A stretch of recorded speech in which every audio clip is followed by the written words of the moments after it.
Hey, good to have you here. I was thinking about the comments again before starting tonight's episode. I've seen people checking in from places like Utah, New Zealand, and Texas, and honestly, I love seeing it. You're all living completely different lives in completely different places, but somehow you end up here at the end of the day and spend a little time with me. That means a lot. And to the people who keep coming back, leaving a quick comment, or even just quietly listening without saying a word, thank you. You're a big part of why I keep making these. If you enjoy having these episodes around at night, subscribe and stick around. I'd really like to keep growing this into a community where I start recognizing more and more of you. Alright, episode 169. Let's get into tonight's story. The night began with a phone call that seemed almost routine. In the early hours of December 4th, 1972, a young woman named Linda Kasabian was in New Hampshire, far from the California community where the crime she was connected to had taken place. She had become part of a strange group led by Charles Manson, a charismatic and manipulative figure whose followers had carried out a series of murders several years earlier. Linda had not participated in the killings, but she knew enough about what had happened to eventually become one of the prosecution's most important witnesses. The case that brought her testimony to national attention centered on the murder of Sharon Tate and 4 other people in Los Angeles in August 1969. Sharon Tate was 26 years old and already a recognizable actress. She was married to filmmaker Roman Polanski, and the couple were living in a rented house on Cielo Drive in Benedict Canyon. Tate was heavily pregnant at the time, expecting her first child within a matter of weeks. On the evening of August 8th, several people were gathered at the house. Tate was there with 3 friends. A young man named Stephen Parent had also stopped by to visit the property's caretaker, William Garrettson, who lived in a separate building nearby. What happened afterward was completely unexpected. Charles Manson had directed several of his followers to go to the residence. The group included Susan Atkins, Patricia Krenwinkel, and Linda Kasabian.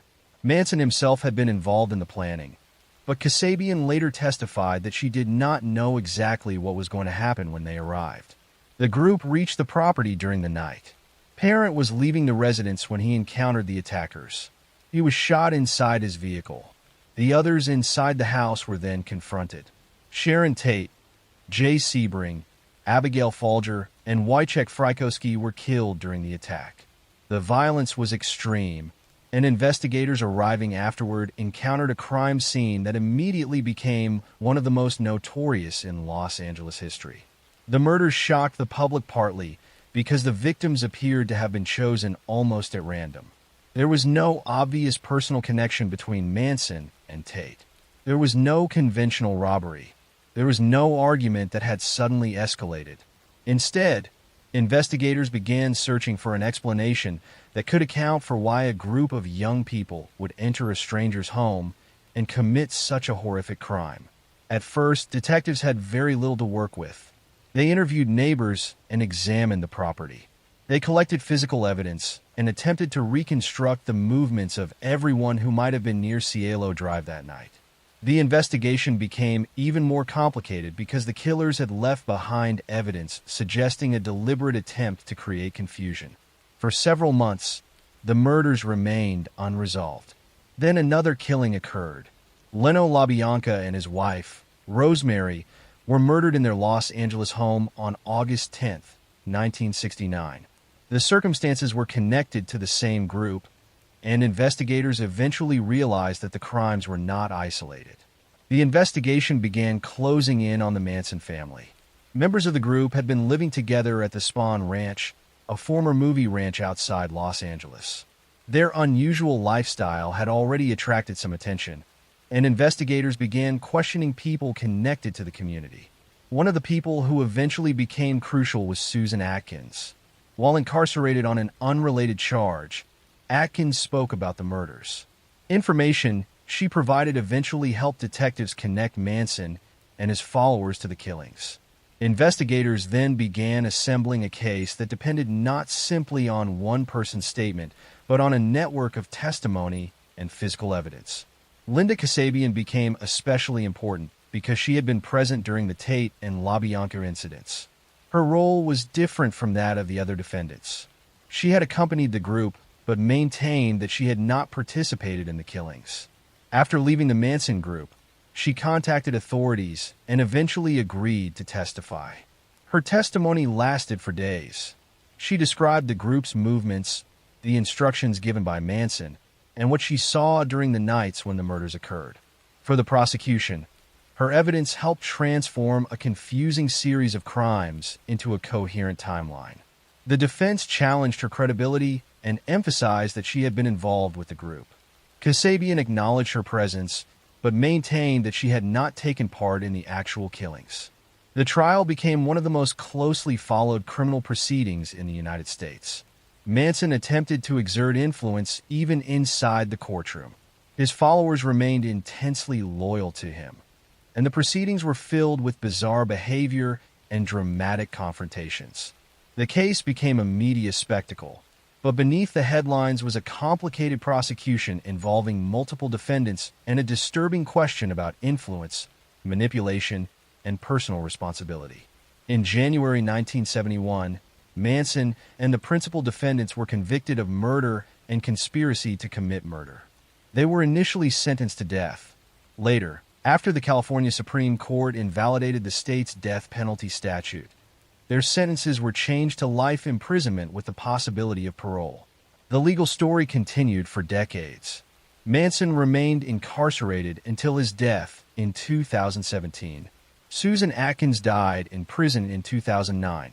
Patricia Krenwinkel and Leslie Van Houten also remained part of the long-running parole process surrounding the surviving members of the group. Linda Kasabian eventually disappeared from public life. Her testimony had played a major role in explaining what happened, but she did not become a public figure in the way Manson did. She spent much of the rest of her life away from the attention that had surrounded the trial. The murders themselves remained embedded in American criminal history. They were not simply remembered because of the number of victims or the brutality involved. The case became a lasting example of how a charismatic leader could manipulate vulnerable people and convince them to commit acts they might never have considered on their own. For investigators, the case also demonstrated the importance of patience. At the beginning, there was a house in the hills, several victims, and almost no obvious explanation. Then came another crime, then a witness, then a confession, then another witness. Piece by piece, the investigators moved from uncertainty toward a complete picture. The victims, however, were more than names in a famous case.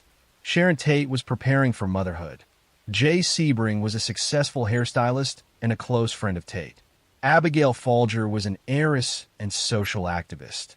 Wojciech Frykowski was a writer and friend of the couple. Stephen Parent was a young man who had simply been visiting the property that night. Their lives were interrupted in a matter of hours, while the consequences continued for decades. And perhaps the most unsettling part of the case is that the victims had no reason to believe anything was about to happen. It was simply another evening in Los Angeles. A house in the hills. Friends spending time together. Someone stopping by for a visit. Then, without warning, an ordinary night became one of the most infamous crime scenes in American history. Next story. The house was supposed to be empty. That was what made the afternoon so difficult to understand. On February 2nd, 2008, 24-year-old Lindsay Buzayak was working as a real estate agent in Victoria, British Columbia. She had been trying to establish herself in the competitive property market and had recently begun receiving inquiries from potential clients. One of those inquiries seemed unusual. A woman contacted Lindsay looking for an expensive home. She said that she and her husband were interested in buying a property in the Victoria area and wanted Lindsay to show them several houses.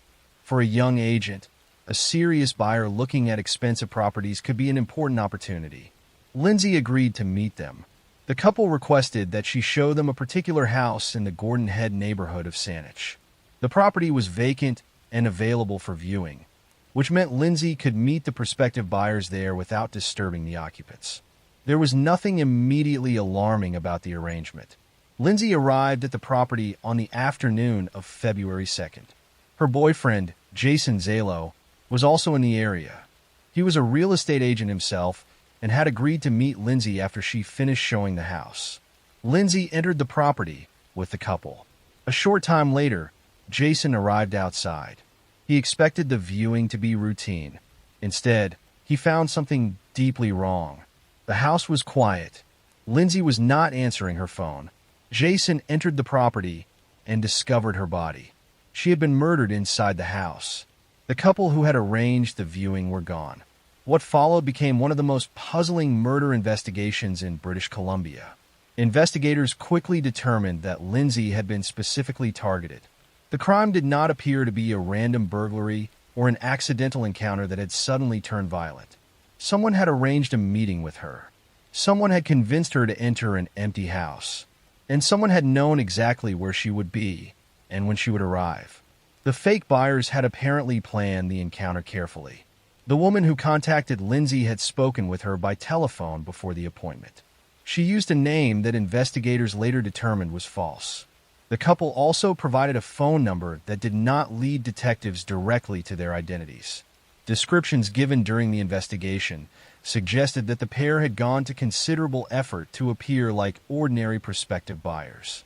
The woman was described as having reddish or auburn hair and speaking with a distinctive accent. She and the man reportedly arrived at the property together. Then they disappeared. Detectives began reconstructing Lindsay's final hours. They examined telephone records, surveillance footage, vehicle movements, and information surrounding the property. Investigators also looked carefully at Lindsay's professional relationships and personal life. There was no shortage of theories, but theories were not evidence.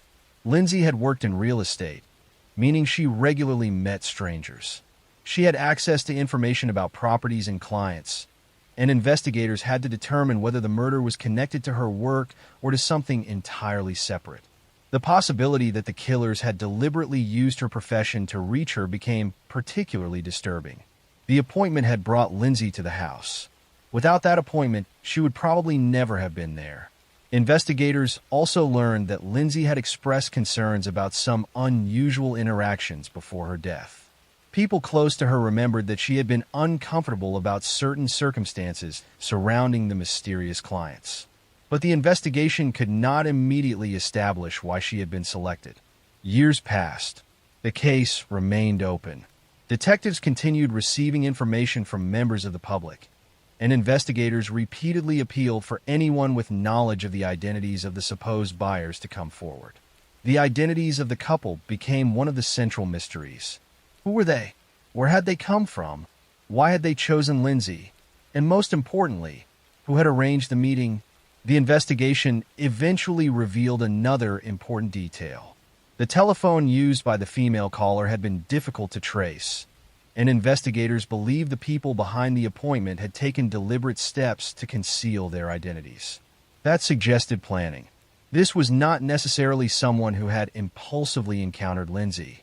Someone had gone to the trouble of creating a false identity, arranging a property viewing, selecting an empty house, and getting Lindsay there at a specific time.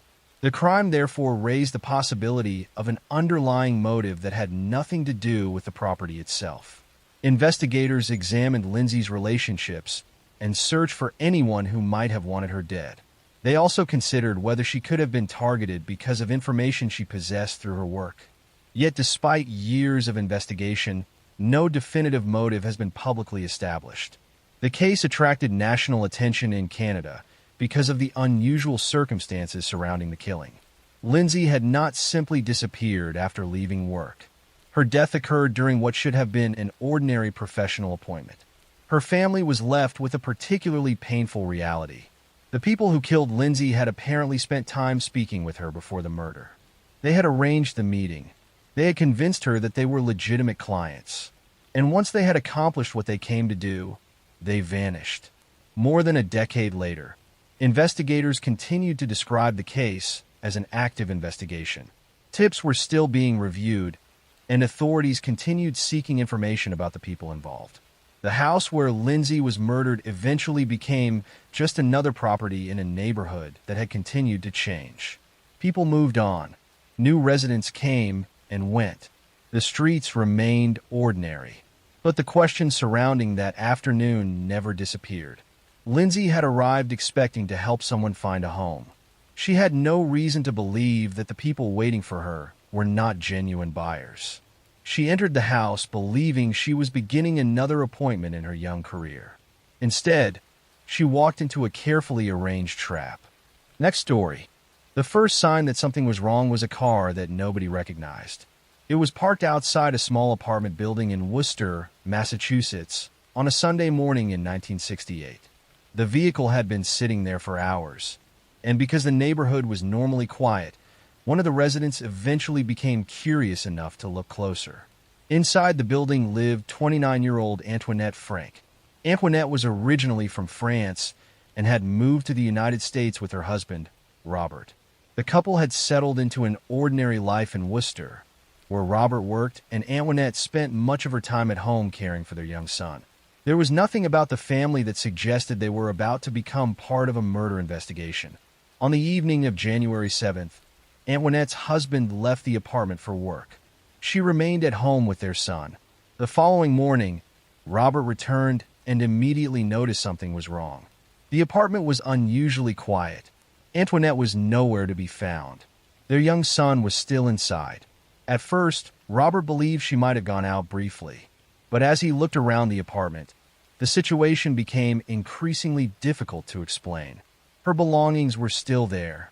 She had not taken anything that would suggest she was leaving for an extended period. Then he noticed the front door. It had been locked. Police were called, and detectives began examining the apartment. There was no obvious sign of forced entry. That detail immediately complicated the investigation. If someone had entered the apartment against Antoinette's will, how had they gotten inside? Investigators interviewed neighbors and learned that nobody had heard a prolonged struggle. A few people remembered seeing unfamiliar visitors in the neighborhood, but nothing initially seemed significant enough to identify a suspect. The investigation eventually turned toward Antoinette's personal life. Detectives discovered that she had been experiencing difficulties in her marriage. There were also questions surrounding people she had known socially, including individuals who had occasionally visited the apartment. One of those people was a man named William Bradford. Bradford had known the family and had reportedly spent time around the apartment building. Investigators began examining his movements around the time Antoinette disappeared. The problem was that the evidence was thin. There was no eyewitness who could say they had seen Bradford attack Antoinette. There was no clear confession, and there was no body. For months, investigators searched surrounding areas. They checked roads, wooded properties, abandoned buildings, and places where someone might have attempted to conceal a body. Nothing was found. The case slowly became a cold investigation. Antoinette's family continued waiting for information while her disappearance remained unresolved. Then, several weeks later, a discovery changed everything. A fisherman searching along the Blackstone River noticed something caught among debris near the shoreline. Investigators were called. Human remains were recovered from the water. The remains were eventually identified as Antoinette. Now detectives knew that she had been murdered, but they still had to determine who was responsible. Forensic examination revealed injuries consistent with a violent death. Investigators returned to the original evidence and began comparing it with what they had learned about the people who knew Antoinette. Bradford again came under scrutiny. His movements around the time of the disappearance were difficult to reconcile with his earlier statements. Investigators also discovered that he had attempted to distance himself from Antoinette shortly after she disappeared, despite evidence suggesting they had been in contact.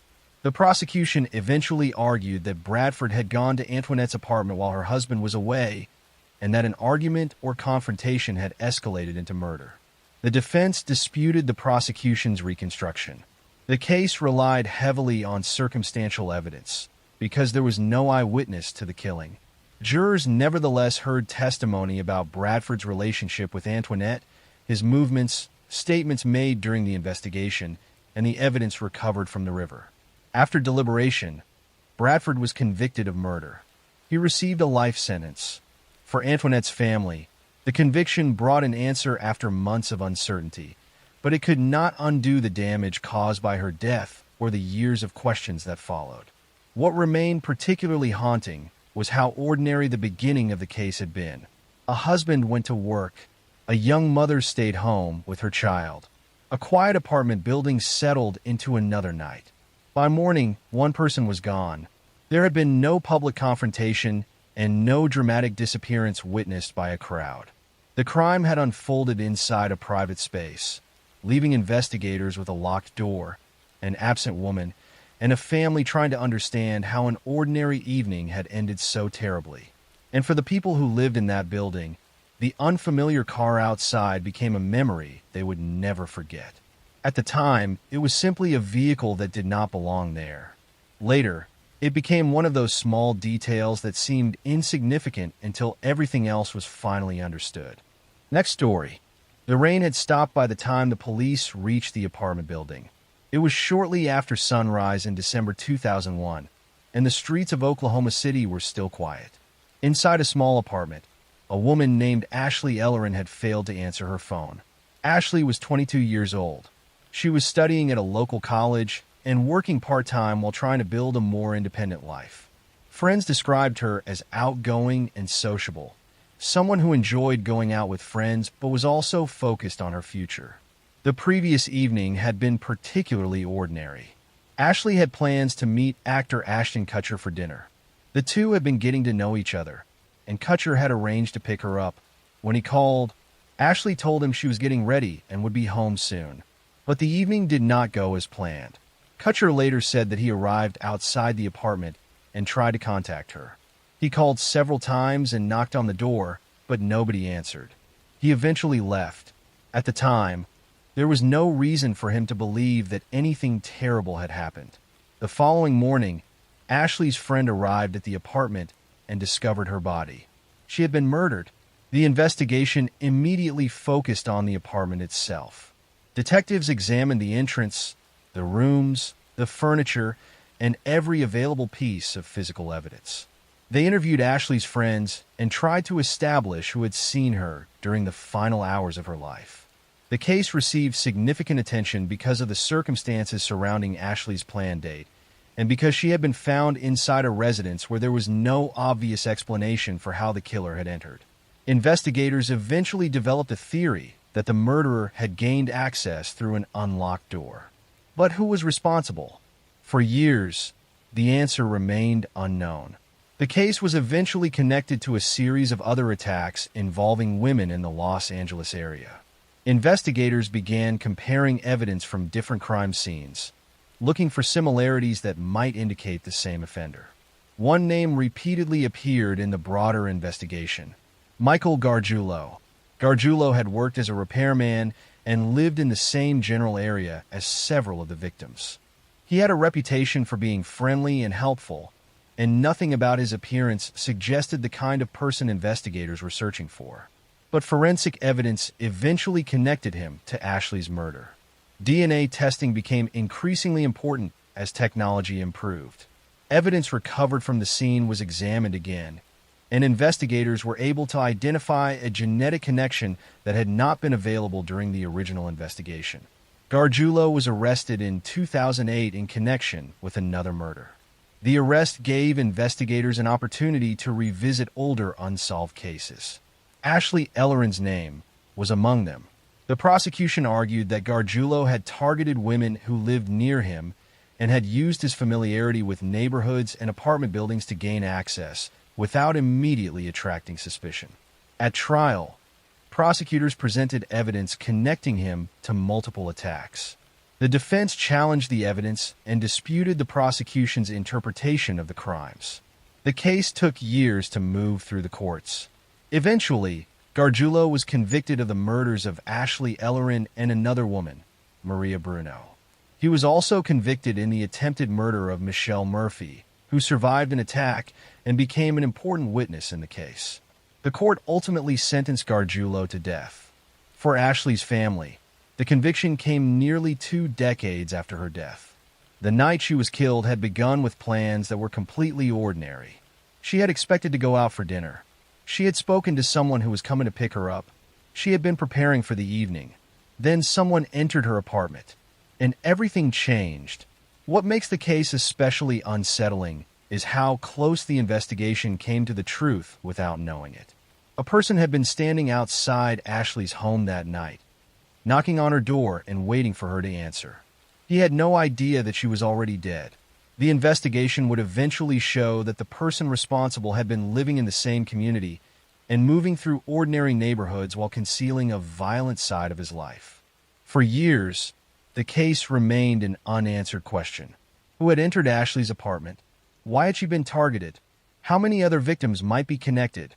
Those questions were answered slowly, through forensic evidence, witness testimony, and the persistence of investigators who continued returning to the case even after years had passed. Ashley was 22 when she died. Her life had been reduced to a case file for far too long. But behind the photographs, evidence reports, and courtroom testimony was a young woman who had been preparing for an ordinary evening. She expected dinner. She expected tomorrow. She never got either. Next story. The afternoon of October 24th, 1953, began like any other school day in La Crosse, Wisconsin. 15-year-old Evelyn Hartley had finished her classes at Logan Junior High School and returned home that afternoon. Evelyn was described as responsible and dependable, and her parents trusted her to look after their younger siblings while they were away. That evening, Evelyn was expected to babysit for a family living only a short distance from her home. She never arrived. The family waiting for her eventually contacted Evelyn's parents. At first, everyone wondered whether there had simply been a misunderstanding. But when her parents went to check the house, they immediately realized something was wrong. Evelyn's bicycle was still there. Her school books were inside. The house itself appeared strangely disturbed. A window was open, and one of Evelyn's shoes was found inside the house. There were other indications that something had happened, but there was no sign of Evelyn. Police were called, and one of the largest searches in the region began.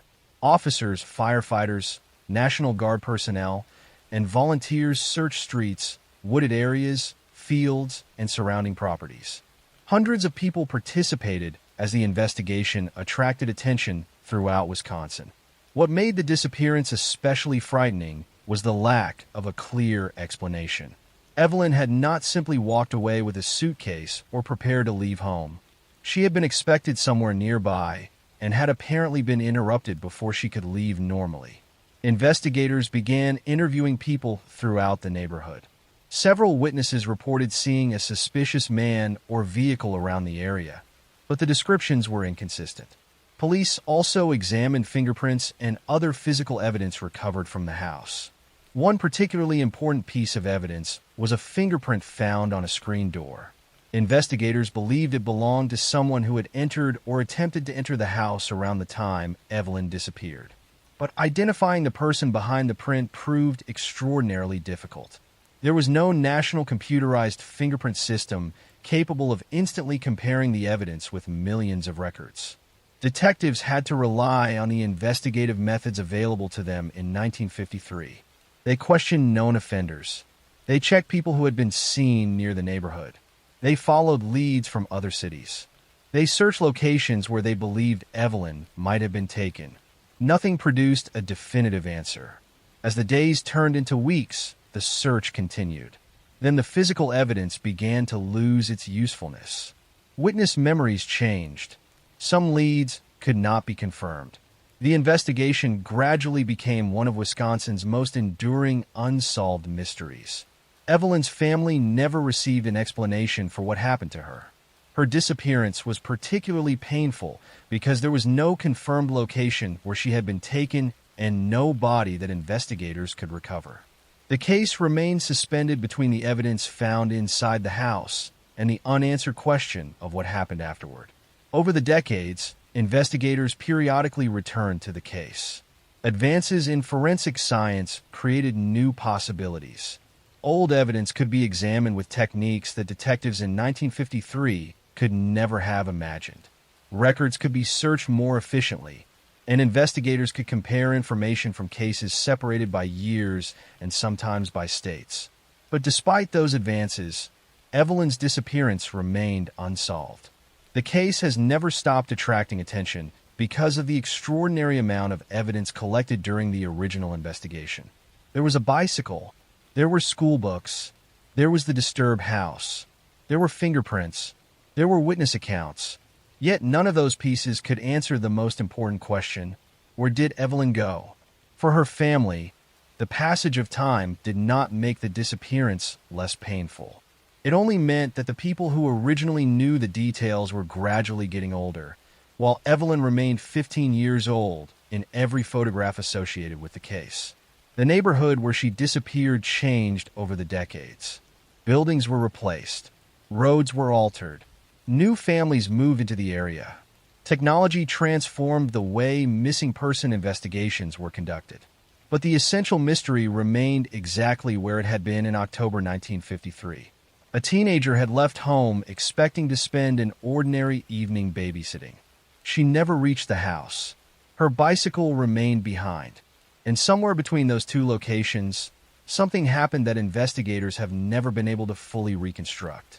More than 70 years later, the disappearance of Evelyn Hartley remains unsolved. The evidence has grown old, but the question has not. Next story. On a quiet Sunday morning in 1974, a young woman left her apartment in Chicago and never came home. Her name was Beverly Potts, and she was only 16 years old. Beverly lived with her family in Cleveland, Ohio, and on the evening of August 24th, 1951, she went to the local neighborhood recreation center to watch a dance performance.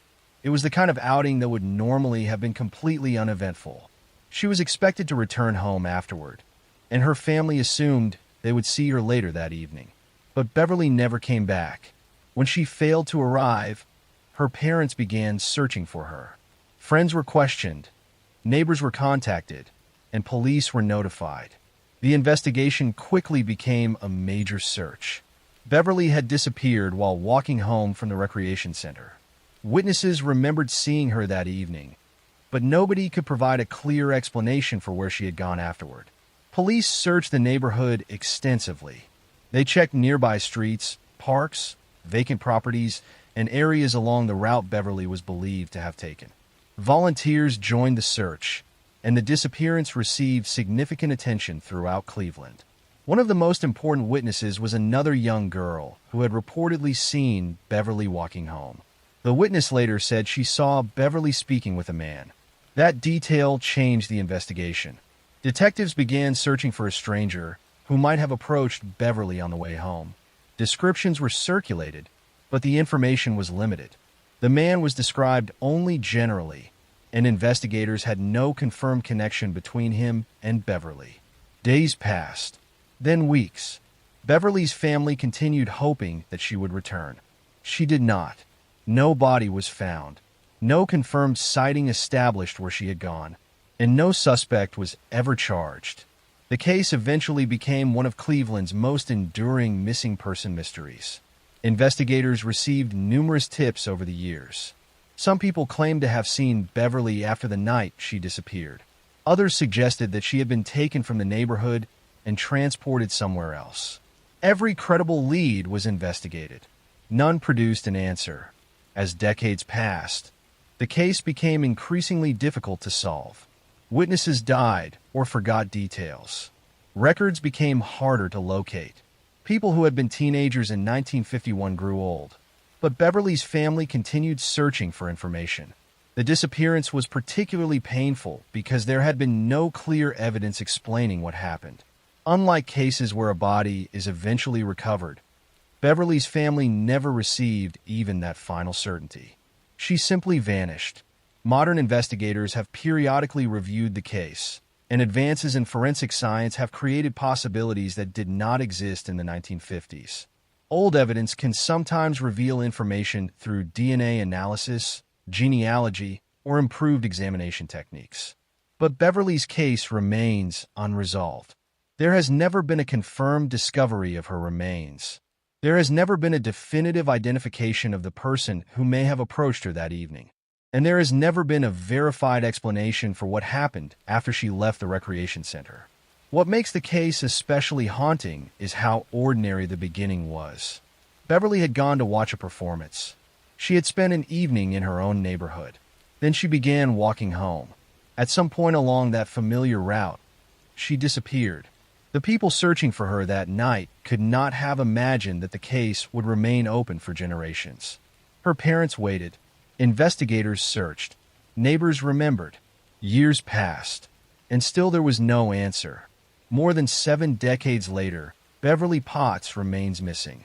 Her name survives in police records, newspaper archives, and the memories of people who never stopped wondering what happened to a 16-year-old girl walking home on an ordinary summer evening. Next story. I'm going to tell a story about a crime that began with the disappearance of a young real estate agent after a routine property showing. A case that at first looked like someone simply leaving town unexpectedly, but slowly turned into a detailed investigation that uncovered a carefully hidden murder. In the spring of 2005, the city of Tulsa, Oklahoma, was experiencing a steady housing market. New developments were expanding along the edges of the city, and real estate agents spent long days showing homes to potential buyers. Among them was 32-year-old real estate agent Rebecca Miller. Rebecca had worked in the industry for nearly 7 years and had built a strong reputation for being organized and dependable. Her job often required meeting clients at different properties across the city, sometimes during evenings or weekends when buyers were available to tour homes. Because of that schedule, it was not unusual for her to spend hours driving between showings. On the afternoon of April 27th, Rebecca left her real estate office shortly after 3 o'clock to meet a potential buyer at a vacant house located in a quiet suburban neighborhood on the west side of the city. The property had recently been listed and had already attracted interest from several buyers. A neighbor later recalled seeing Rebecca's car parked in the driveway around 3:30 as she unlocked the front door and entered the house. That moment would become the last confirmed sighting of her alive. When Rebecca failed to return to the office later that evening, coworkers initially assumed she had gone directly home after the showing. But when she also failed to appear for a scheduled appointment the following morning and several calls to her phone went unanswered, concern quickly began to grow. Her employer contacted police that afternoon. Detectives began their investigation by visiting the house where Rebecca had conducted the property showing. The home was empty and locked when officers arrived, but something inside immediately raised concern. Rebecca's briefcase was sitting on the kitchen counter. Her phone and car keys were next to it. People rarely leave those items behind if they plan to leave voluntarily. Forensic technicians carefully examined the interior of the house. In the living room, they discovered faint traces of blood on the hardwood floor near a hallway entrance. Laboratory testing later confirmed the blood belonged to Rebecca. Outside in the driveway, officers found her car still parked exactly where the neighbor had seen it the previous afternoon. The case quickly shifted from a missing person investigation to a suspected homicide. Detectives began reviewing records of people who had scheduled appointments to view the house that day. Most of the names belonged to local residents who were easily located and interviewed. However, one name stood out. A man named Charles Benton had contacted Rebecca earlier that week, claiming to be interested in purchasing investment properties. Records showed that he had specifically requested a private showing at the vacant house where Rebecca disappeared. Investigators located Benton and asked him to come in for questioning. During the interview, Benton admitted that he had spoken with Rebecca about the property, but claimed he had canceled the appointment at the last minute. He insisted he had never actually gone to the house. But detectives soon discovered evidence that contradicted his story. Cell phone records placed Benton's phone in the same neighborhood as the vacant house at the exact time Rebecca had been seen entering the property. When confronted with that information, Benton claimed he had simply been driving through the area looking at other homes. The explanation raised suspicion, but investigators needed stronger evidence. A witness who lived across the street from the vacant house later reported seeing a dark SUV parked nearby during the afternoon Rebecca disappeared. The vehicle remained there for nearly 30 minutes before suddenly leaving. Detectives reviewed surveillance cameras from nearby intersections and eventually located footage showing a similar SUV driving away from the neighborhood shortly after 4 o'clock. The license plate matched Benton's vehicle. With that information, investigators obtained a search warrant for his SUV.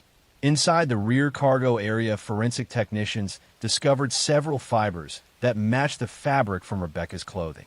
Even more concerning were faint traces of blood along the floor lining that appeared to have been partially cleaned. Laboratory analysis confirmed the blood belonged to Rebecca Miller. Vinton was brought in for another interrogation. Detectives carefully presented the forensic evidence along with the phone records and witness statements, placing his vehicle near the property. As the questioning continued, his story began to collapse. Eventually, Benton admitted that he had gone to the house that afternoon to meet Rebecca. According to his statement, he had initially contacted her, pretending to be a potential buyer in order to gain access to the vacant property. Investigators believe he had specifically chosen an empty house where no one else would be present. The meeting inside the house quickly turned into a violent confrontation. Evidence suggested Rebecca fought back during the attack, which explained the blood traces discovered in the living room. Realizing the seriousness of what had happened, Benton attempted to hide the crime by transporting her body away from the house in his SUV. After several hours of questioning, he finally revealed the location. Detectives followed him to a remote rural area nearly 40 miles outside Tulsa, where a shallow grave had been hidden beneath loose soil and brush. The remains discovered at the site were later confirmed to be Rebecca Miller. The case went to trial the following year. Prosecutors presented a detailed timeline showing Benton arranging the property showing, arriving at the house, and leaving the neighborhood shortly after Rebecca disappeared. Surveillance footage, phone records, and forensic evidence from the SUV all connected him directly to the crime. The defense attempted to argue that the confrontation had been sudden and unplanned, but prosecutors emphasized the deliberate steps Benton took afterward to conceal the body and clean his vehicle. After deliberating, the jury returned a verdict of guilty. Charles Benton was sentenced to life in prison without the possibility of parole. For Rebecca Miller's family, the conviction brought some measure of closure after months of uncertainty and grief. Colleagues in the real estate community later organized new safety procedures for agents conducting property showings alone, hoping to prevent similar tragedies in the future. The investigation into her disappearance demonstrated how even a case that begins with very little evidence can eventually be solved through persistence and careful attention to detail. A vacant house, a few traces of blood on a floor, and fibers hidden inside a vehicle slowly revealed the truth behind a crime someone believed could remain hidden forever. Next story. I'm going to tell you a story about a man who built his entire life around control. Control over his appearance, control over his routine, and most importantly, control over how other people saw him. His name was Mark Hacking, and for years, he lived inside a carefully constructed illusion. To his neighbors in Salt Lake City, Utah, he was a quiet husband. To his family, he was someone working toward a career in medicine.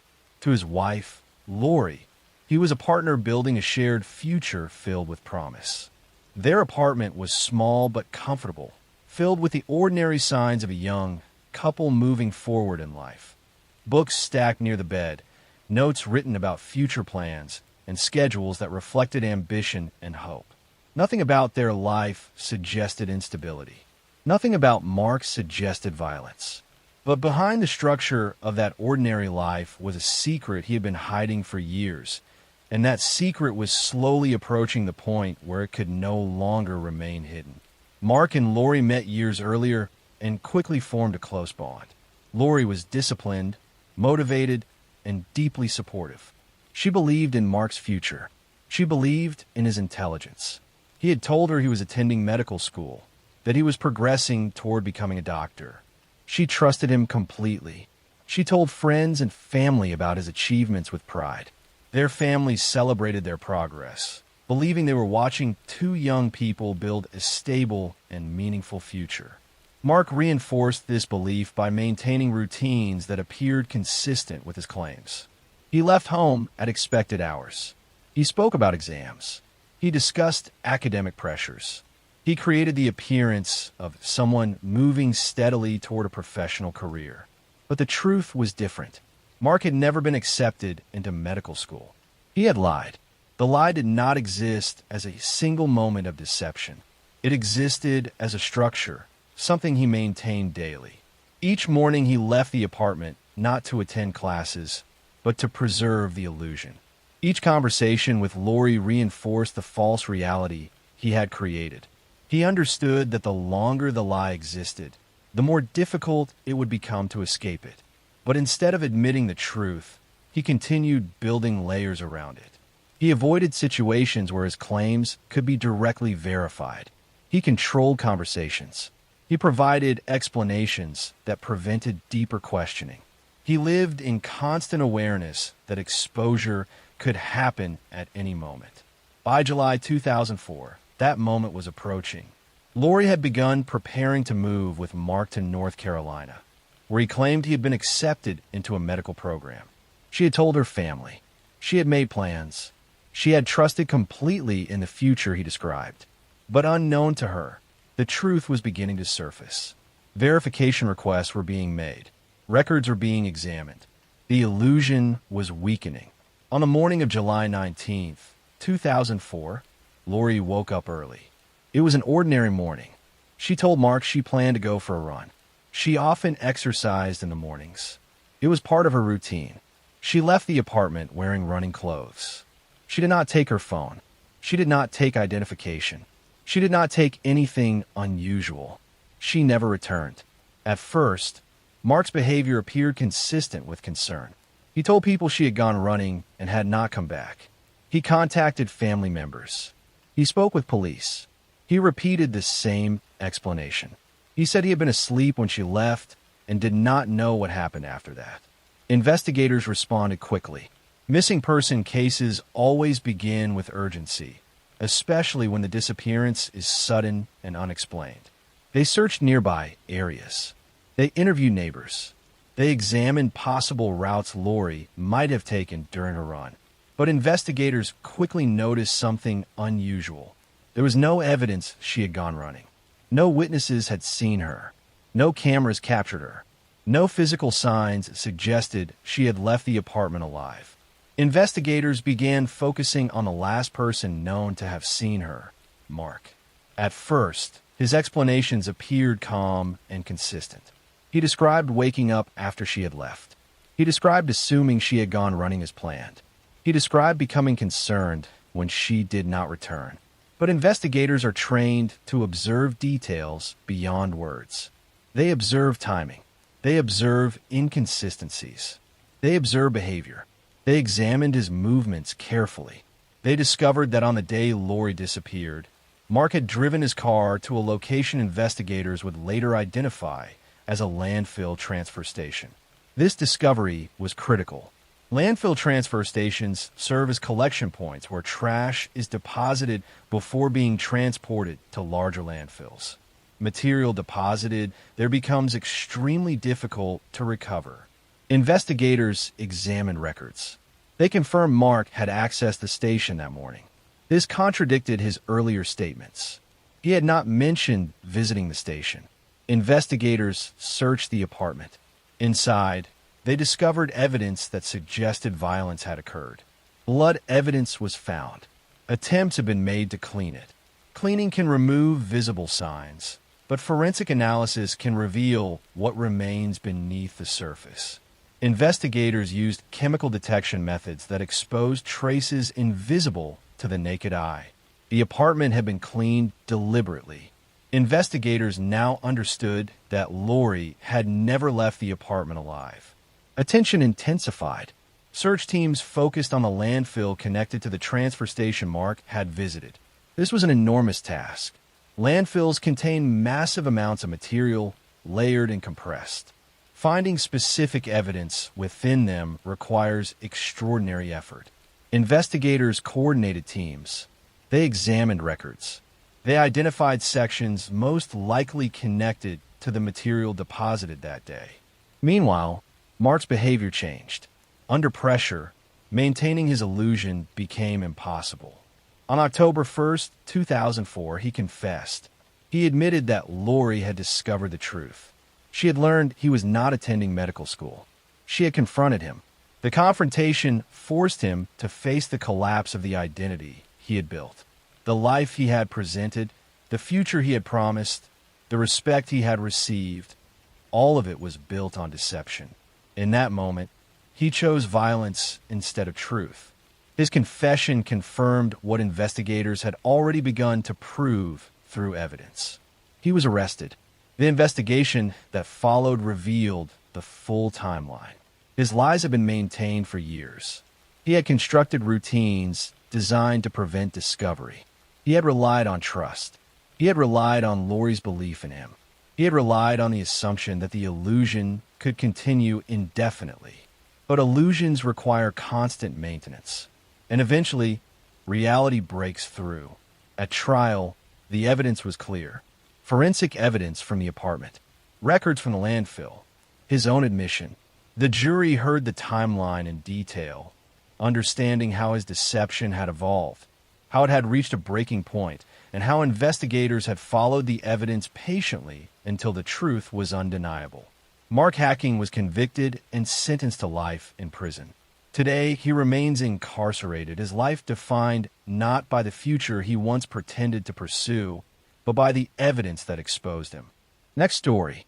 I'm going to tell you a story about a man who lied so convincingly that even his closest family believed him, about a woman who trusted love over instinct, and about a crime that began with deception long before it ended in murder. This is a true crime story about Mark Hacking, a case that unfolded quietly, but revealed one of the most disturbing examples of how lies can replace reality. Mark Hacking was born into a respected family in Utah. His parents were successful, supportive, and deeply involved in their community. From a young age, Mark learned how to present himself well. He was polite, articulate, and appeared ambitious. Teachers and relatives described him as intelligent but emotionally fragile, someone who avoided confrontation and struggled under pressure. As Mark grew older, that pressure increased. He wanted to be impressive. He wanted approval. And most of all, he wanted to appear successful without doing the work required to be successful. In college, Mark met Lori Hacking. Lori was kind, patient, and grounded. She believed in honesty and effort. She worked hard, stayed focused, and trusted deeply. Where Mark exaggerated, Lori stabilized. Where Mark avoided reality, Lori confronted it gently. Their relationship developed quickly, and they married young. To Lori, Mark was a man with big dreams. To Mark, Lori was someone he needed to keep believing in those dreams. Mark told Lori he had been accepted into medical school. Later, he claimed he was attending law school instead. He spoke confidently about classes, exams, professors, and future plans. He dressed the part. He used the language of someone who belonged in those spaces. None of it was true. Mark had never been accepted into medical school. He had never attended law school. He spent his days pretending to go to class while actually wandering around campus buildings, libraries, and coffee shops, trying to maintain the illusion. He forged documents. He lied to family members. He built an entire life on fabrication. Lori eventually began to sense something was wrong. Details did not add up. Mark avoided specific questions. He grew defensive when pressed. Still, Lori loved him. She believed marriage meant patience and trust. When she finally confronted him seriously, Mark panicked. The lies were collapsing. On July 19, 2004, Mark and Lori went for an early morning walk near Memory Grove Park in Salt Lake City. Mark later told police that a stranger had attacked them. He claimed Lori was abducted while he escaped. From the beginning, investigators were skeptical. There were no witnesses, no signs of struggle consistent with an abduction, no evidence supporting Mark's story. Lori's family immediately sensed something was wrong. She would not have wandered off voluntarily. She would not have left without contacting someone. And Mark's account changed subtly each time he retold it. Police began digging into Mark's background. What they found was a web of lies. There was no law school enrollment, no medical school acceptance, no academic record matching his claims. Professors he mentioned had never heard of him. Buildings he claimed to attend classes in had no record of him. The investigation shifted quickly. Mark was no longer a witness. He was a suspect. Under pressure, Mark began unraveling. His demeanor shifted from cooperative to evasive. He contradicted himself. He struggled to maintain eye contact. Detectives applied calm, methodical questioning, allowing silence to do its work. Then came the confession. Mark admitted that he had killed Lori. He explained that the confrontation about his lies terrified him. He believed his entire life was about to collapse. Instead of facing consequences, he chose violence. He shot Lori and later returned to the area to dispose of her body. Lori's remains were found days later in a shallow grave. The community was devastated. At trial, prosecutors laid out the case slowly and carefully. They explained how Mark's deception was not a single lie, but a lifestyle. Experts testified about pathological lying, avoidance behavior, and the psychology of individuals who choose control over accountability. Mark pleaded guilty to first-degree murder. He was sentenced to life in prison without the possibility of parole. What makes this story deeply unsettling is not just the crime. It is the quietness. There was no history of violence, no explosive temper, no obvious warning signs, just lies. And when those lies were threatened, Mark chose the only option that preserved his false identity, even if it destroyed everything else. This story reminds us that danger does not always come from anger. Sometimes it comes from fear. Fear of being exposed. Fear of disappointing others. Fear of reality itself. And sometimes, the most devastating crimes begin not with hatred, but with a refusal to tell the truth. Next story. I'm going to tell you a story about a man who stood on his front porch, smiled into a television camera, and asked for his family to come home, even though he already knew they never would. A story about a quiet suburban house, about a man who claimed he had nothing to hide, and about how an ordinary life collapsed in the most disturbing way possible. In August of 2018, Chris Watts murdered his entire family. Chris Watts lived in Frederick, Colorado, a small, quiet town, tree-lined streets, identical houses. Chris worked as an oil field operator. He was described as polite, soft-spoken, almost invisible. His wife, Shannon Watts, was very different. She was outgoing, active on social media, a mother who shared her life openly. They had 2 daughters, Bella and Celeste, both young, both deeply loved by Shannon. From the outside, the family appeared happy, but behind closed doors, the marriage was breaking apart. Chris was having an affair.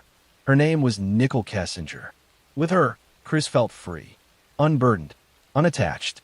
He told Nicole that his marriage was already over, that he and Shannon were separating, that there were no complications.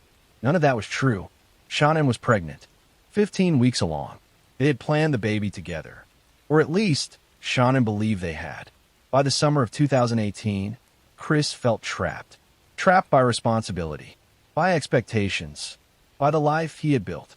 Instead of confronting the situation, he began imagining a life without it. On the night of August 12, 2018, Shannon returned home from a business trip. It was late. After 1 a.m., Chris was waiting. What happened next would later change multiple times in Chris's retelling. But the outcome never changed. Shannon never left the house alive. That morning, Shannon didn't answer her phone. She missed appointments. She missed messages. Her friend grew worried and went to the house. Chris arrived shortly after police. He acted calm, concerned, helpful.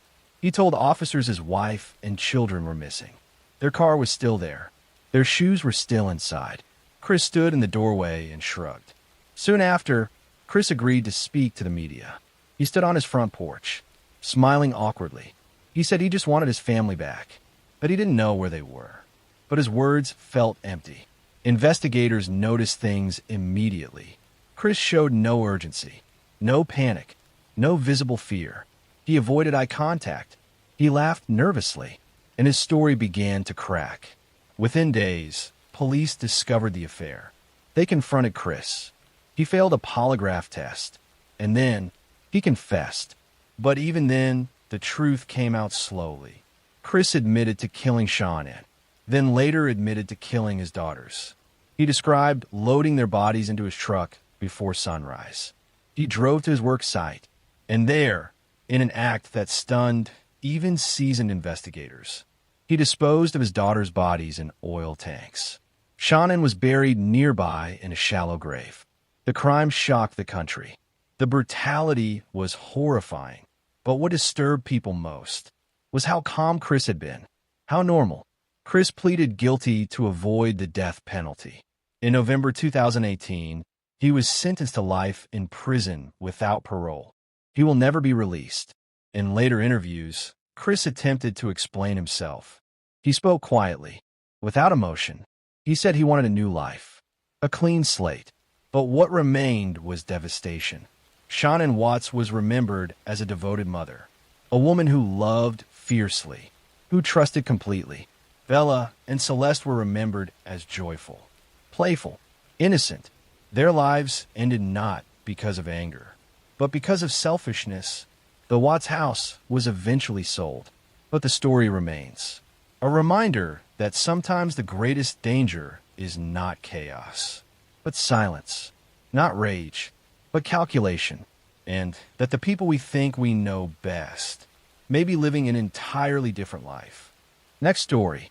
I'm going to tell a story about a crime that began with a missing overnight train conductor during a scheduled freight transfer, a disappearance that unfolded across moving rail lines and switching yards where activity continues through the night and individual movements are rarely questioned unless something interrupts the flow. In the early part of 2023, a major rail yard outside Omaha, Nebraska operated as a central hub for freight transfers, where trains arrived, were reassembled, and departed along different routes across the country. The process relied on coordination between engineers, conductors, and ground crews, all working within a structured system of signals, schedules, and logged operations.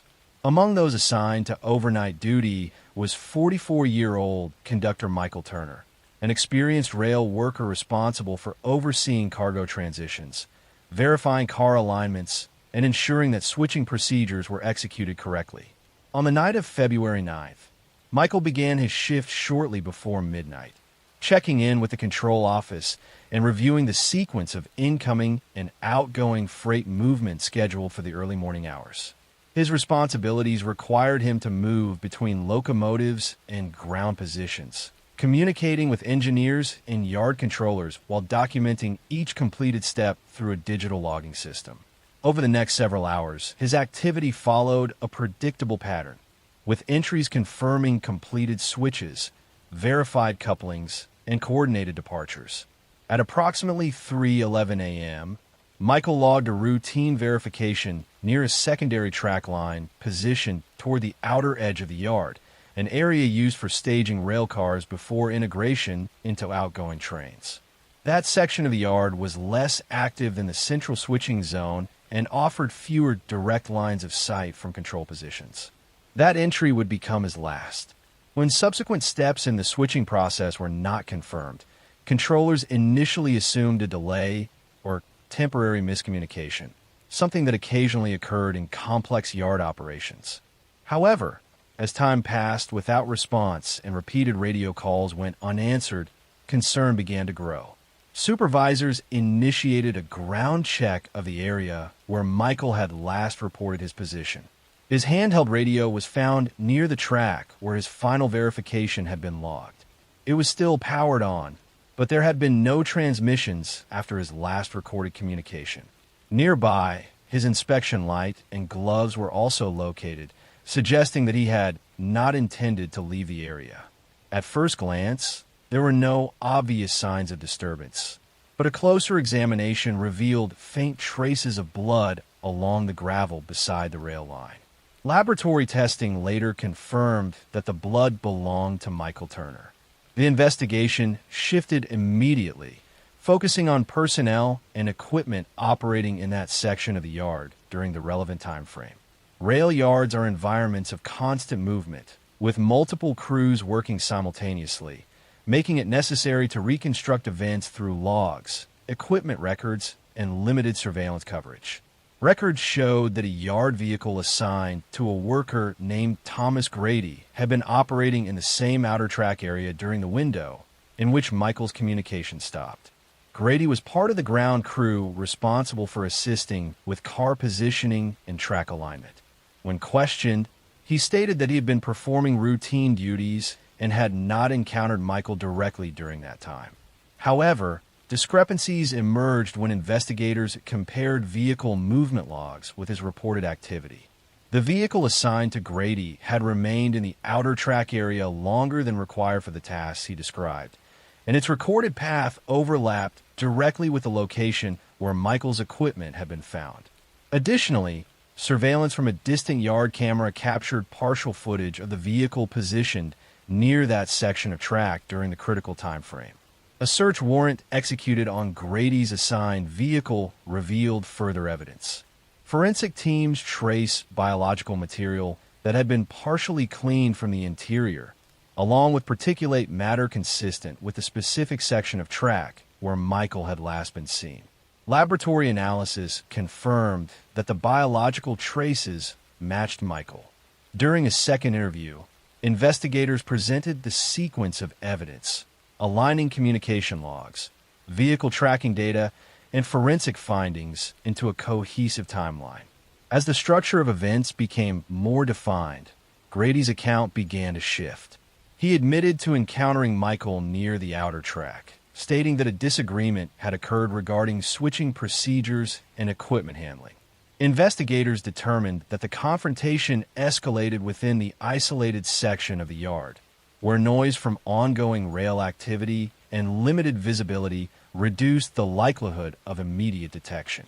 What followed involved the use of yard equipment and access routes that allowed movement away from the central operations area without drawing attention.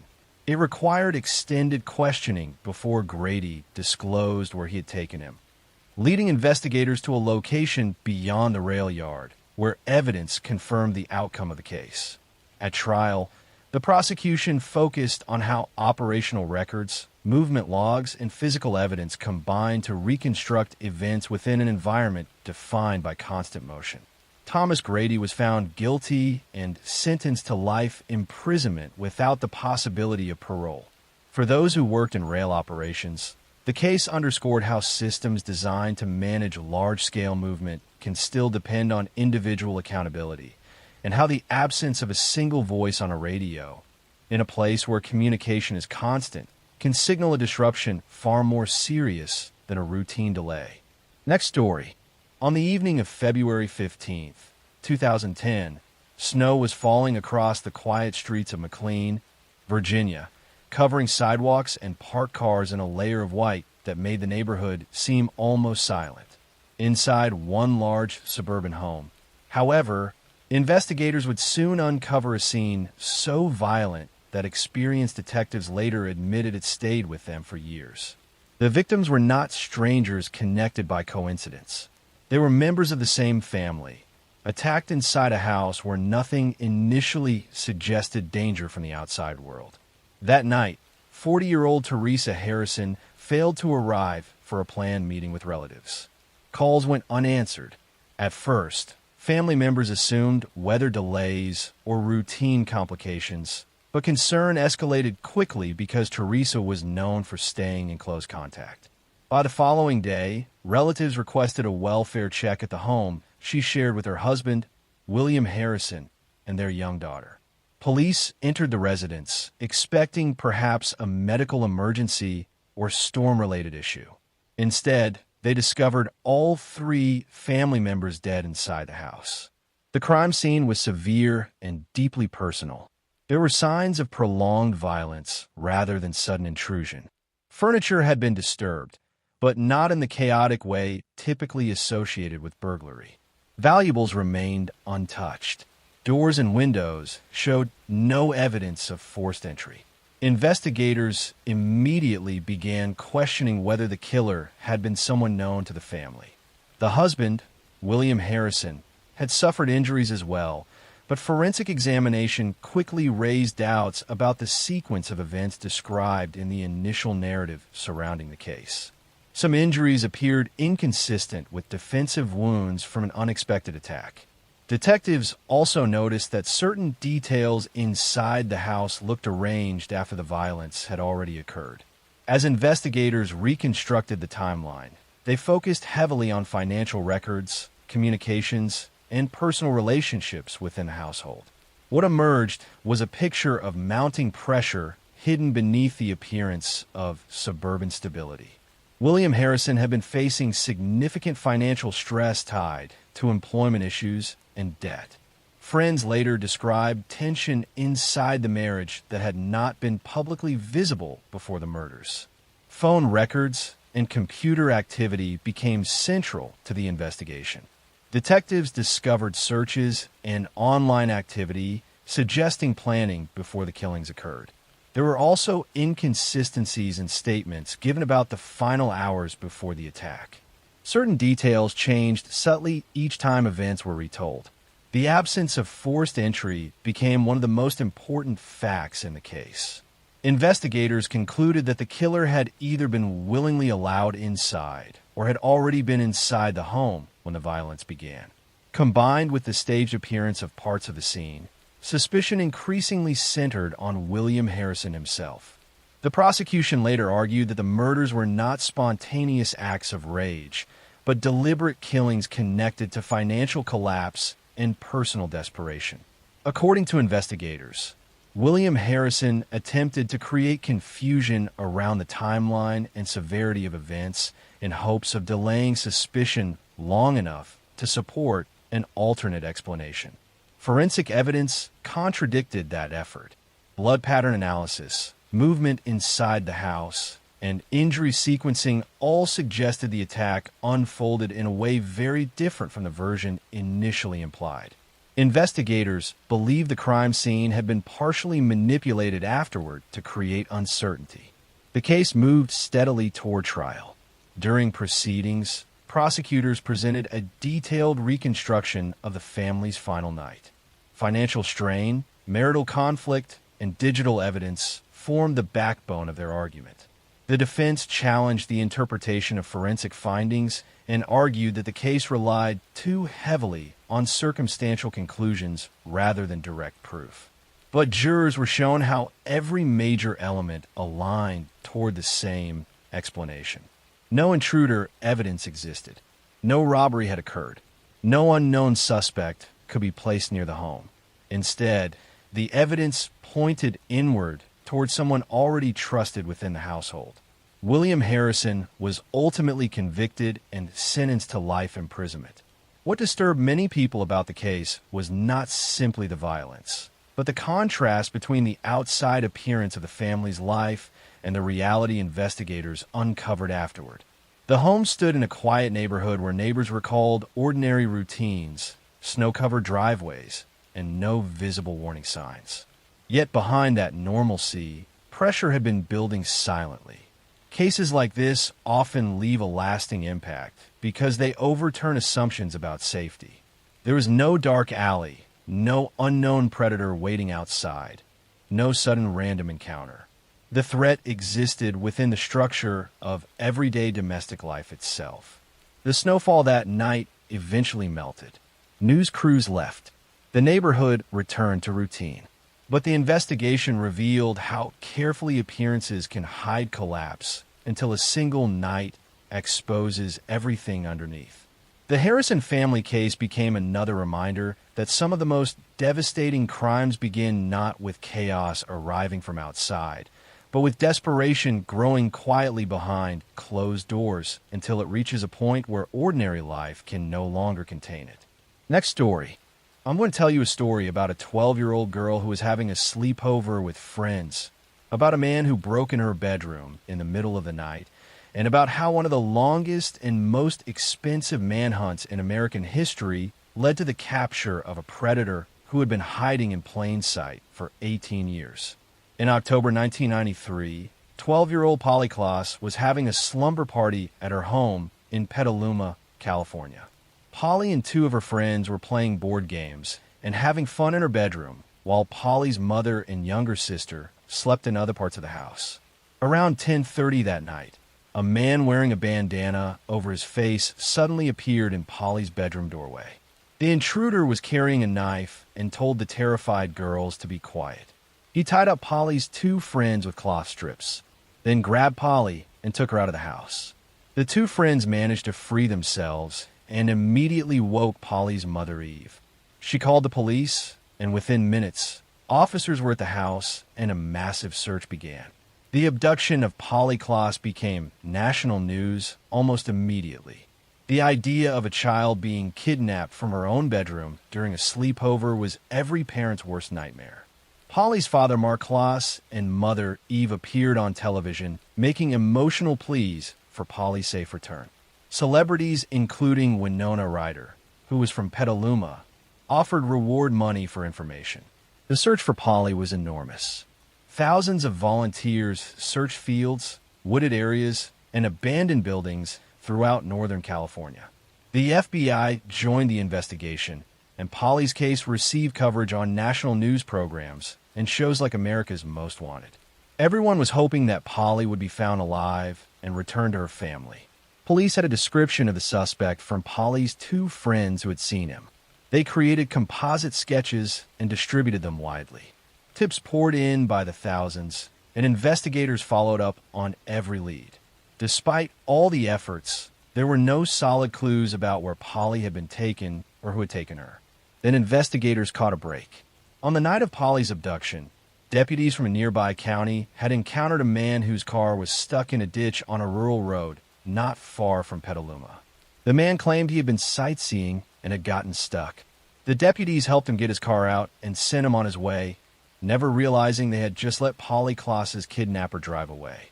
When this encounter was discovered during the investigation, police tracked down the man who had been in the stuck car. His name was Richard Allen Davis, a 40-year-old career criminal with a long history of violence and burglary. Davis had been on parole at the time of Polly's abduction despite having been convicted of kidnapping and assault in previous cases. Police arrested Richard Allen Davis in late November 1993, about 2 months after Polly's abduction. Under interrogation, Davis eventually confessed to kidnapping and strangling Polly. He led investigators to a wooded area off Highway 101 where he had buried her body. The discovery confirmed the worst fears of Polly's family and the entire community. Davis revealed that after taking Polly from her home, he had driven to the remote location where his car later got stuck. When the deputies arrived to help him, Polly had been alive and hidden nearby. After the deputies left, Davis strangled Polly and buried her body in a shallow grave before driving away. If the deputies had searched more thoroughly, they might have saved Polly's life. The case devastated the nation. Polly had been a bright, talented girl who loved performing arts and had her whole life ahead of her. She had been taken from her own bedroom, from what should have been the safest place in the world. The fact that police had encountered her kidnapper and unknowingly let him go made the tragedy even more painful. Richard Allen Davis was charged with first-degree murder with special circumstances, making him eligible for the death penalty. His trial took place in 1996 in Santa Clara County after a change of venue from Sonoma County. The evidence against him was overwhelming, including his confession, physical evidence linking him to the crime scene, and testimony from Polly's friends who identified him. Davis showed no remorse throughout the trial. In fact, he displayed disturbing behavior, making obscene gestures in court and showing contempt for the proceedings. During the penalty phase, when the jury was deciding whether he should receive death or life in prison, Davis's actions became even more shocking. The jury recommended the death penalty, finding that the aggravating circumstances of the crime outweighed any mitigating factors. Davis had kidnapped a child from her home, terrorized her friends, and taken her life. He had a long criminal history and had shown he was a danger to society. The judge agreed with the jury's recommendation. At his sentencing in September 1996, Richard Allen Davis made obscene gestures at the camera and showed utter disregard for Polly's family and the gravity of his crime. His behavior demonstrated the complete lack of humanity that had allowed him to commit such a terrible act against an innocent child. Polly's father, Mark Kloss, became a powerful advocate for victims' rights and child safety. He established the Kloss Kids Foundation to help find missing children and prevent abductions. He has worked tirelessly to honor Polly's memory by helping other families and pushing for stronger laws to protect children from predators. The case led to significant changes in California law. The public outcry over Davis being on parole, despite his violent history, contributed to the passage of California's three strikes law, which imposed harsher sentences on repeat offenders. The law was controversial, but supporters argued that if it had been in place earlier, Davis would have been in prison and Polly would still be alive. Richard Allen Davis remains on death row at San Quentin State Prison in California. He has been there for nearly 30 years, as California has not executed anyone since 2006. Multiple appeals have failed to overturn his conviction or sentence. He will likely die of natural causes in prison rather than being executed. Polly Kloss was just 12 years old when her life was stolen by a predator who broke into her home. She should have grown up, pursued her love of performing, gone to college, and had a family of her own. Instead, she became a symbol of a need for better protection of children and tougher laws against repeat violent offenders. Her case changed laws, inspired a foundation that has helped countless families, and served as a heartbreaking reminder of the evil that exists in the world and the importance of vigilance in protecting our children. Next story. The call came from a payphone outside a laundromat that no longer exists. By the time detectives traced it, the building had already been demolished and replaced by a parking lot, but the recording remained preserved in police evidence. The caller spoke for only 22 seconds. He did not identify himself. He did not ask questions. He simply told dispatchers they should look inside a storage unit on the eastern edge of town because someone was buried there. Then he hung up. At first, police assumed it was a hoax. Anonymous tips arrived regularly, especially in high-profile, missing person investigations. But the case of 37-year-old Rebecca Langley had already generated enormous public attention.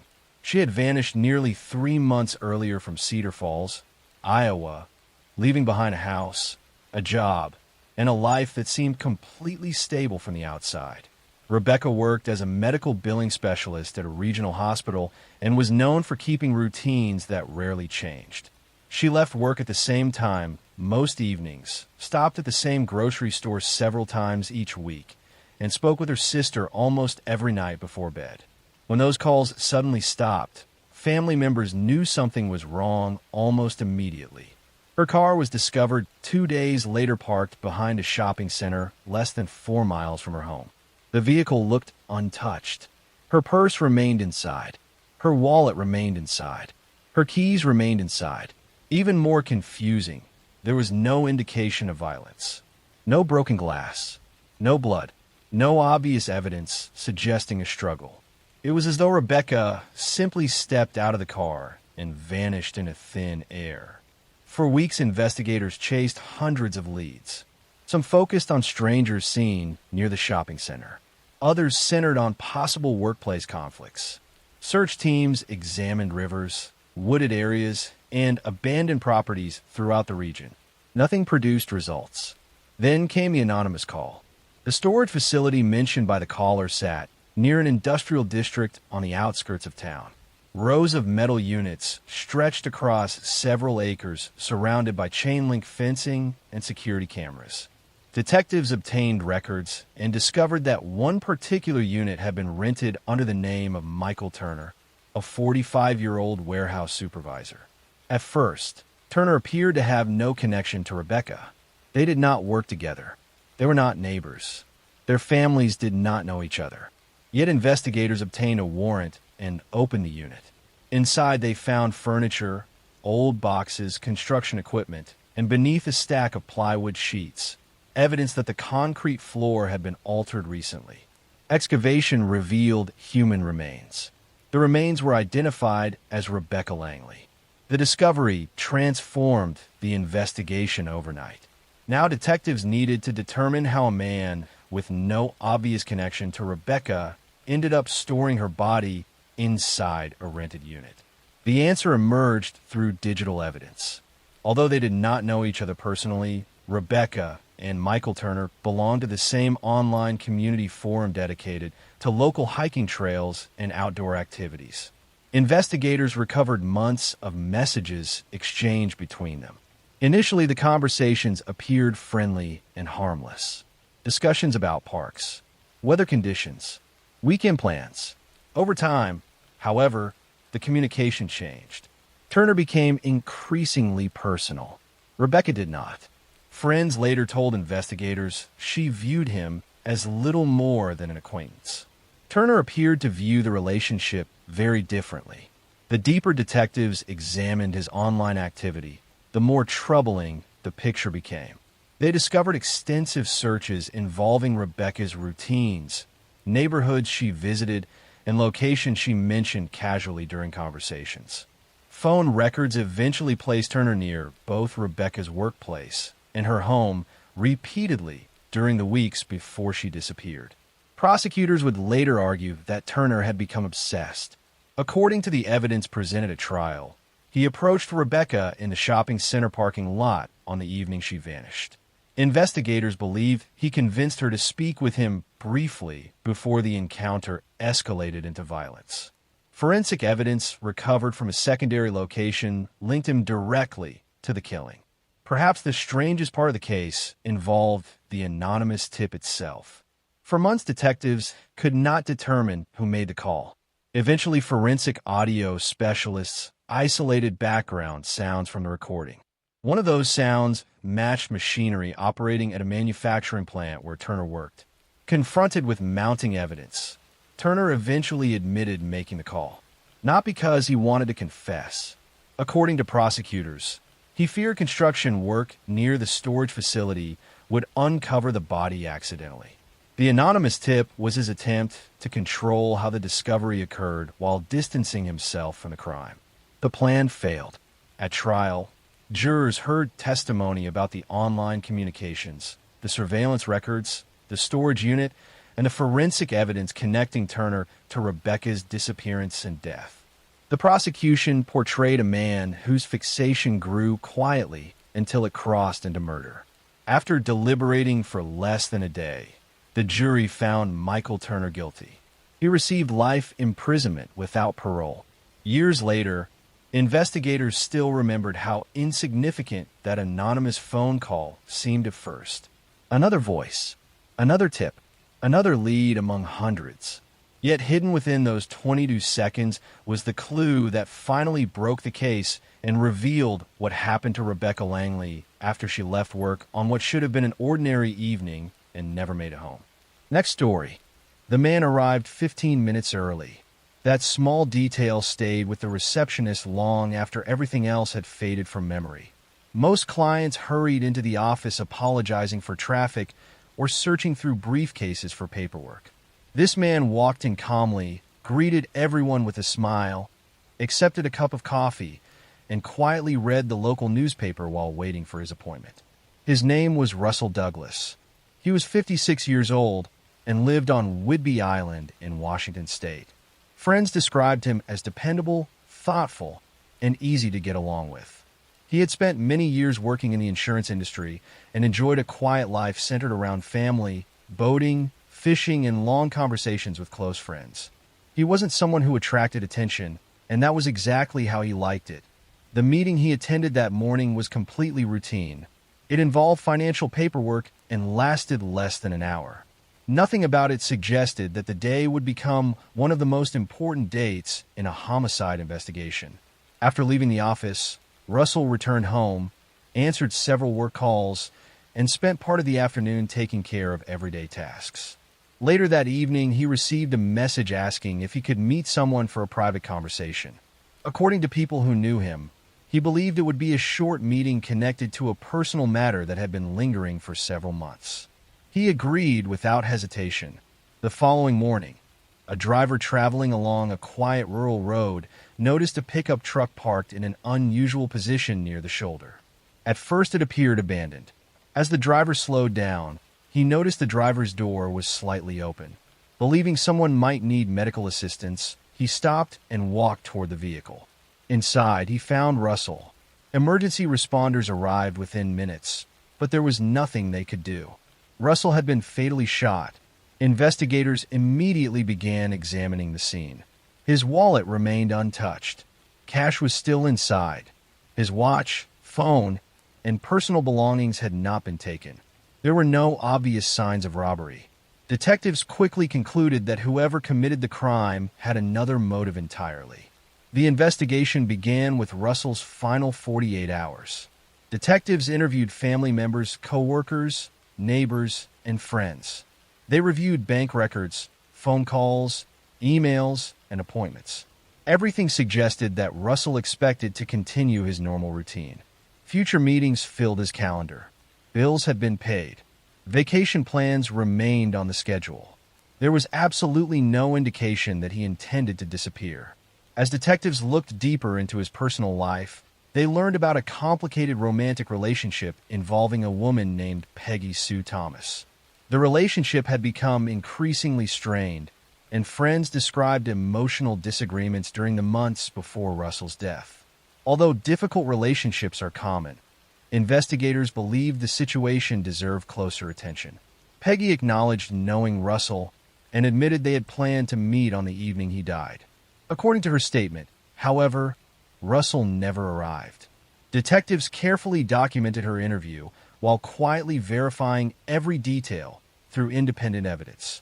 Phone records became one of the first important clues. They showed repeated communication between Peggy and Russell shortly before the meeting.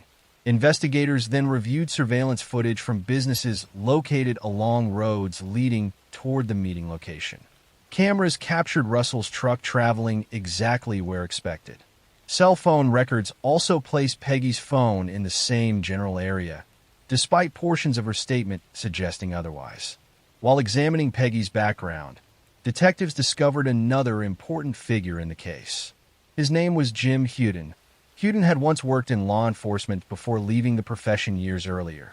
Detectives learned that he also had a close relationship with Peggy and had traveled across the country shortly before Russell's murder. Initially, Huden denied having anything to do with the crime. He explained his trip as unrelated and insisted he had never met Russell. Investigators continued gathering evidence without rushing to conclusions. Travel records showed Huden had rented vehicles matching descriptions provided by witnesses. Hotel records placed him close to the area during the days surrounding the murder. Phone records documented repeated communication between Huden and Peggy before and after Russell's death. Individually, each discovery seemed ordinary. Together, they formed a timeline that became increasingly difficult to explain as coincidence. The investigation stretched across several years.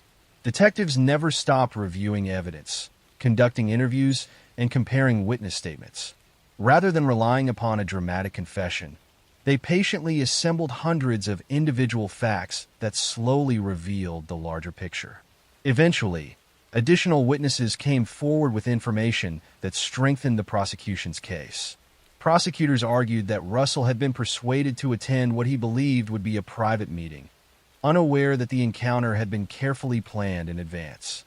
According to the evidence presented during trial, the murder was not spontaneous, but the result of deliberate planning involving more than one person. Jurors spent weeks listening to testimony from detectives, forensic specialists, digital analysts, and civilian witnesses. The prosecution carefully presented travel records, cell phone data, surveillance footage, witness testimony, and forensic evidence collected over several years.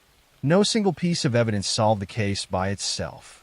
Instead, every fact supported the next until the entire sequence of events became clear. After deliberating, the jury found Jim Huden guilty of first-degree murder. He was sentenced to a lengthy prison term. Peggy Sue Thomas was also convicted for her role in helping facilitate the crime, although later legal proceedings modified parts of her conviction. For Russell's family, the verdict ended years of uncertainty, but could never replace the husband, father, and friend they had lost. Those who knew him preferred remembering the ordinary moments rather than the courtroom proceedings. They remembered early mornings spent fishing on quiet water, evenings sharing stories with friends. Next story. It was the evening of October 23rd, 1980, in the quiet town of Fall River, Massachusetts, when a young nurse named Cheryl McCabe finished her shift at a local hospital and began the short drive home that she had taken countless times before. Cheryl was 29 years old, known among co-workers as responsible, calm, and dedicated to her work. She lived a relatively simple life, balancing long hospital shifts with time spent with friends and family. Nothing about that evening seemed unusual. She left the hospital parking lot shortly after sunset, expecting to arrive home within minutes. When she failed to appear that night, those closest to her initially assumed she had stopped somewhere along the way or perhaps decided to visit a friend. But when the hours passed and no one heard from her, concern quickly turned into alarm. The next morning, Cheryl's car was discovered parked along a quiet stretch of road not far from her normal route home. The vehicle was locked, and from the outside it appeared undisturbed, yet Cheryl was nowhere to be found. Inside the car, investigators found her purse and personal belongings still in place, suggesting that she had not planned to leave voluntarily. The discovery immediately raised serious questions. Police began treating the case as a possible abduction and launched a full investigation to determine what had happened during the short drive between the hospital and her home. Detectives began by reconstructing Cheryl's final movements. Co-workers confirmed that she had completed her shift normally and had not mentioned meeting anyone that evening. Surveillance cameras were rare in 1980. So investigators relied heavily on witness interviews and physical evidence from the car and surrounding area. A few nearby residents reported seeing a vehicle parked along the roadside late that night, but none could provide a clear description. Despite the uncertainty, the information suggested that Cheryl may have been stopped by someone while driving home. The investigation continued for weeks as officers canvassed neighborhoods and questioned anyone who might have had contact with Cheryl. They examined her personal life, friendships, and workplace relationships, searching for possible motives. Yet nothing in her background suggested that she was in danger. She had no known enemies, no involvement in risky activities, and no signs of personal conflict that could explain her disappearance. The case soon became one of the most troubling mysteries in the region. Months later, investigators received a crucial tip about a local man named Daniel Henson, a mechanic who lived within driving distance of the road where Cheryl's car had been found. Henson had a reputation for aggressive behavior and had previously been questioned in connection with harassment complaints. When detectives looked more closely at his background, they discovered that he had been working late the night Cheryl disappeared and had driven along the same route she would have taken home. Although the information was not enough to charge him with a crime, it was enough to place him on the list of primary suspects. Detectives brought Henson in for questioning. During the interview, he claimed that he had been alone that night and had not encountered Cheryl. However, investigators quickly noticed inconsistencies in his account of where he had been and what he had been doing. His timeline shifted as detectives pressed him for details, raising suspicions that he was concealing something important. At the time, however, the physical evidence available to investigators was limited. Without a body or clear forensic connection to the crime, prosecutors did not yet have enough to bring charges. Years passed as the case remained unresolved. Cheryl's family continued to search for answers, working with investigators and maintaining public awareness about her disappearance. Detectives periodically revisited the evidence, hoping that new information or advances in forensic science might eventually reveal what had happened. In the late 1990s, the case was reopened and re-examined using modern investigative techniques. Forensic specialists reanalyzed physical evidence collected from Cheryl's car, including trace fibers and biological material that earlier investigators had not been able to fully examine. The renewed analysis produced a breakthrough. DNA recovered from inside Cheryl's vehicle matched Daniel Henson, placing him in direct contact with the car on the night she disappeared. When investigators confronted him with the new evidence, his previous denials began to unravel. Under further questioning, He eventually admitted that he had encountered Cheryl while she was driving home that evening. According to his confession, he had approached her vehicle under the pretense of needing help before forcing his way inside. The encounter quickly turned violent, and he abducted her from the roadside. Investigators followed the details of his confession to a remote wooded area outside the city, where he had concealed Cheryl's body. The discovery confirmed the worst fears of her family and the community that had followed the case for so many years. The evidence collected at the site, combined with the forensic results from the vehicle and Henson's own admissions, provided prosecutors with the case they had long been waiting to build. When the trial began, prosecutors carefully presented the timeline of events from the night Cheryl left the hospital to the moment her car was discovered abandoned along the roadside. They explained how Henson had crossed paths with her during her short drive home, and how the encounter escalated into abduction and murder. Forensic experts described the DNA evidence that linked him directly to the crime scene, while investigators detailed the years of work that had gone into solving the case. The defense attempted to challenge the reliability of the confession and the interpretation of the forensic evidence, but the overall weight of the case was overwhelming. The jury heard how Cheryl had simply been driving home from work when she encountered someone who chose to take advantage of that brief moment of vulnerability. After deliberating, they returned a verdict of guilty. Henson was sentenced to life in prison, bringing an end to a case that had haunted the community for decades. For Cheryl's family, the conviction provided long-awaited answers, though it could never undo the loss they had endured for so many years.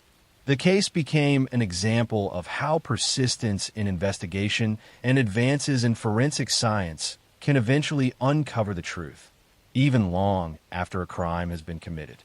Detectives who worked on the case later said that the key to solving it had been the careful preservation of evidence and the refusal to let the investigation fade into obscurity. The story of Cheryl McCabe remains a reminder that many crimes which appear impossible to solve at first can still be resolved through patience, determination, and evolving scientific methods. What began as a simple drive home from work turned into a mystery that lasted nearly 2 decades, but the truth eventually emerged through the combined efforts of investigators, forensic specialists, and a family who never stopped searching for justice. Next story. I'm going to tell you a story about a childhood stolen, about a monster who wore the mask of Mentor, and about how an entire sport failed to protect the children in its care. In the gymnasiums of Pennsylvania State University, where young athletes trained with dreams of Olympic glory, a doctor moved among them with keys to every locker room and unfettered access to vulnerable children. Parents trusted him completely, grateful their daughters were receiving medical care from such a respected professional. But behind closed doors, under the guise of treatment, he was committing crimes that would eventually reveal themselves as one of the most extensive child sexual abuse cases in American history. This is the story of Larry Nassar, a sports medicine doctor who sexually abused at least 265 young female athletes over more than 2 decades. Between 1992 and 2016, he used his position as team doctor for USA Gymnastics and Michigan State University to assault girls as young as 6 years old, disguising his abuse as legitimate medical treatment. His crimes were enabled by institutions that ignored complaints, silenced victims, and protected their reputations rather than the children in their care. Lawrence Gerard Nassar was born on August 16, 1963, in Farmington Hills, Michigan. He grew up in a middle-class family where education and achievement were valued. His childhood appeared unremarkable, with no obvious signs of the predator he would become. He was intelligent and focused, showing early interest in sports medicine and athletic training. Larry attended Michigan State University, earning undergraduate and graduate degrees in kinesiology before attending medical school. He was drawn to sports medicine, particularly gymnastics, where he saw opportunity to work with elite young athletes. He completed his training and became licensed as an osteopathic physician, gaining credentials that would give him authority and trust. In 1986, while still a student, Larry began working as an athletic trainer for the USA gymnastics team. He quickly made himself indispensable, volunteering for events, traveling with teams, and building relationships with coaches and officials. He positioned himself as someone dedicated to the athletes, always available, always willing to help. This reputation gave him access and trust that he would exploit for decades. Larry developed a technique he claimed was a legitimate treatment for various athletic injuries, particularly back and hip pain. He called it pelvic floor therapy and told athletes it required internal manipulation. In reality, he was sexually assaulting them, penetrating them with his unloved hands while claiming it was medical treatment. The girls were confused and uncomfortable, but trusted that a doctor knew what he was doing. He would perform these assaults in exam rooms, often with parents present in the room, but positioned so they could not see what his hands were doing beneath a sheet. He would chat casually with parents while assaulting their daughters. His demeanor so professional and relaxed that no one suspected anything inappropriate was happening. Larry targeted young gymnasts who were vulnerable and unlikely to question authority. These were girls who had been trained from early childhood to obey coaches and medical staff without question, to push through pain and discomfort, to trust that adults in positions of authority had their best interests at heart. Their conditioning made them perfect victims for someone who understood how to exploit that trust. Over 2 decades, Larry assaulted hundreds of girls. Some were Olympic medalists, elite athletes whose names the world knew. Most were young gymnasts training at local clubs, girls with Olympic dreams who trusted that the national team doctor was providing them with the best care possible. He assaulted them at competitions, at training camps, at his office at Michigan State University, and even at his home where parents would bring their daughters for treatment. Reports of Larry's abuse began surfacing as early as the 1990s, but they were consistently dismissed or ignored. Young athletes complained to coaches, to USA gymnastics officials, to Michigan State administrators. Each time, the institutions chose to protect Larry rather than investigate the claims. Officials told victims they were misunderstanding legitimate medical treatment. Some were warned that speaking out would damage their careers and the sport they loved. In 2004, a young gymnast reported Larry's abuse to Michigan State University police. An investigation was conducted but closed without charges. Larry was allowed to continue practicing. In 2014, another athlete filed a complaint with the university. Again, an investigation concluded that Larry's techniques were legitimate medical procedures. The institution sided with the doctor rather than the victim. The breakthrough came in 2016 when former gymnast Rachel Denhollander went public with detailed accusations against Larry. Her willingness to speak openly, using her real name and providing specific accounts, gave other victims courage to come forward. Within months, dozens and then hundreds of women and girls reported that Larry had assaulted them during supposed medical treatments. Investigations by police and journalists revealed the staggering scope of Larry's crimes and the systematic failures by USA Gymnastics and Michigan State University to protect children in their care. Internal documents showed that officials had received numerous complaints over decades, but had taken no meaningful action to stop Larry or protect future victims. Larry Nassar was arrested in December 2016 on child pornography charges. As the investigation expanded, he was charged with multiple counts of criminal sexual conduct spanning decades. Faced with overwhelming evidence from hundreds of victims, he eventually pleaded guilty to avoid trial. His sentencing hearings in January 2018 became historic moments. Over 7 days, 156 victims gave impact statements describing how Larry's abuse had affected their lives. Olympic champions like Ali Raisman, Michaela Maroney, and Simone Biles spoke publicly about being abused by the doctor they had trusted. Judge Rosemary Aquilina allowed every victim who wanted to speak the opportunity to confront Larry. Larry Nassar was sentenced to 40 to 175 years in prison for criminal sexual conduct. in addition to a 60-year federal sentence for child pornography. He will die in prison. During sentencing, Judge Aquilina told him he had just signed his own death warrant. The fallout from a Nassar case was extensive. USA Gymnastics filed for bankruptcy under the weight of lawsuits. The entire USA Gymnastics board resigned. Michigan State University paid $500 million to settle claims from victims. Officials who had dismissed or ignored complaints faced criminal charges for their failures. Larry's case exposed how institutions prioritize reputation over child safety, how predators exploit positions of trust and authority, and how children in elite sports can be particularly vulnerable to abuse because they have been conditioned to endure pain and obey authority figures without question.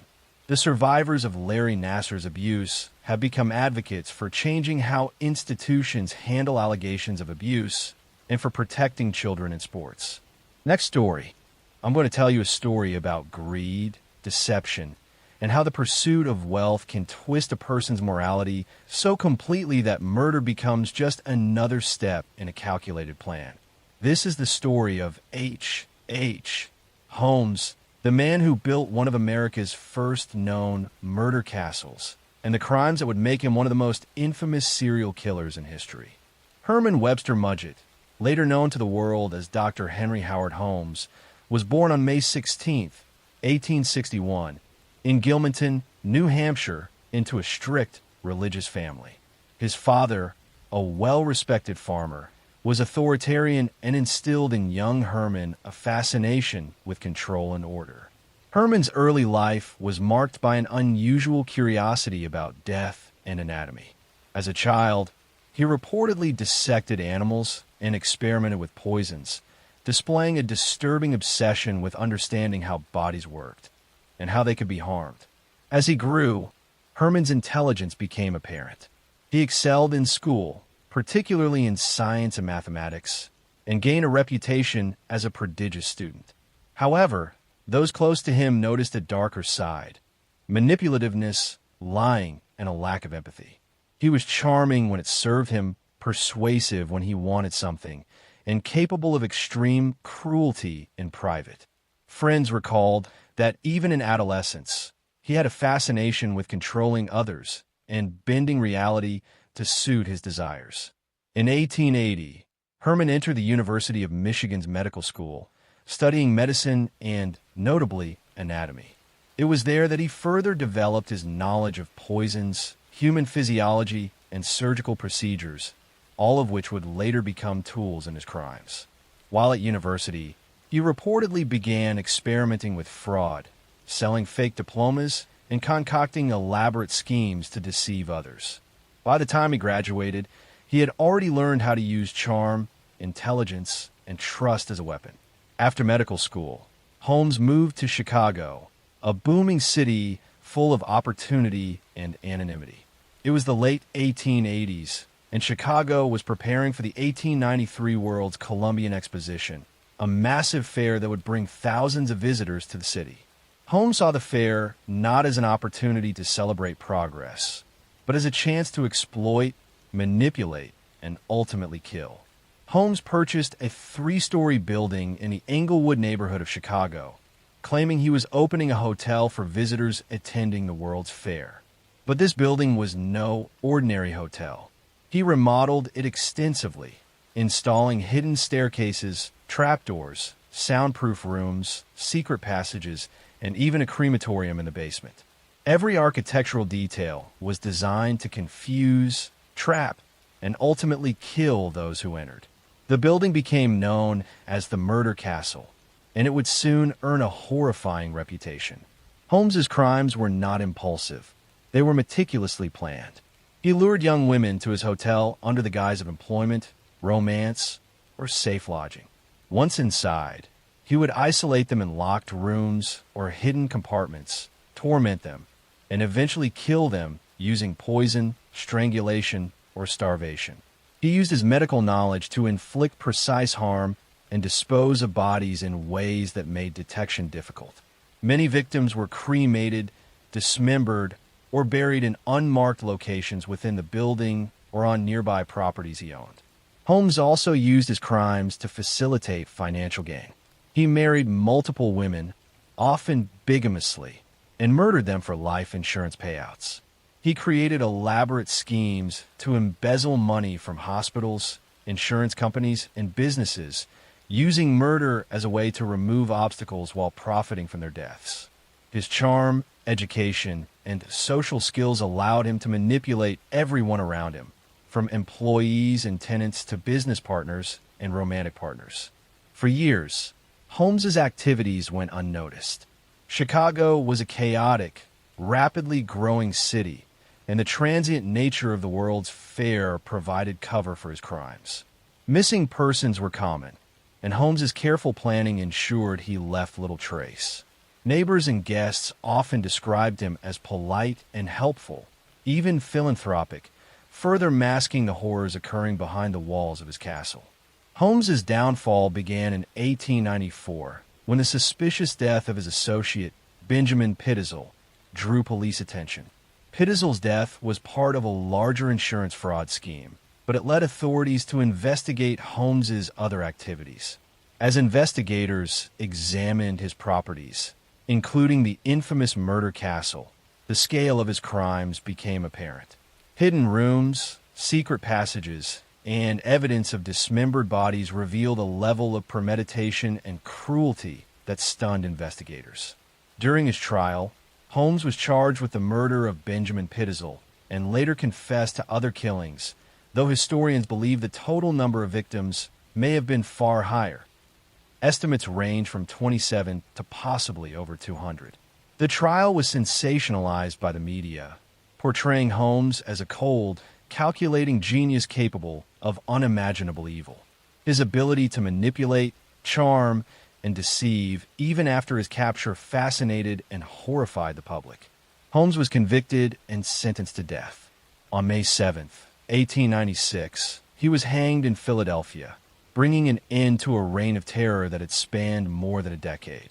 Yet even in death, his story became legendary, symbolizing the darkest extremes of human cunning and cruelty.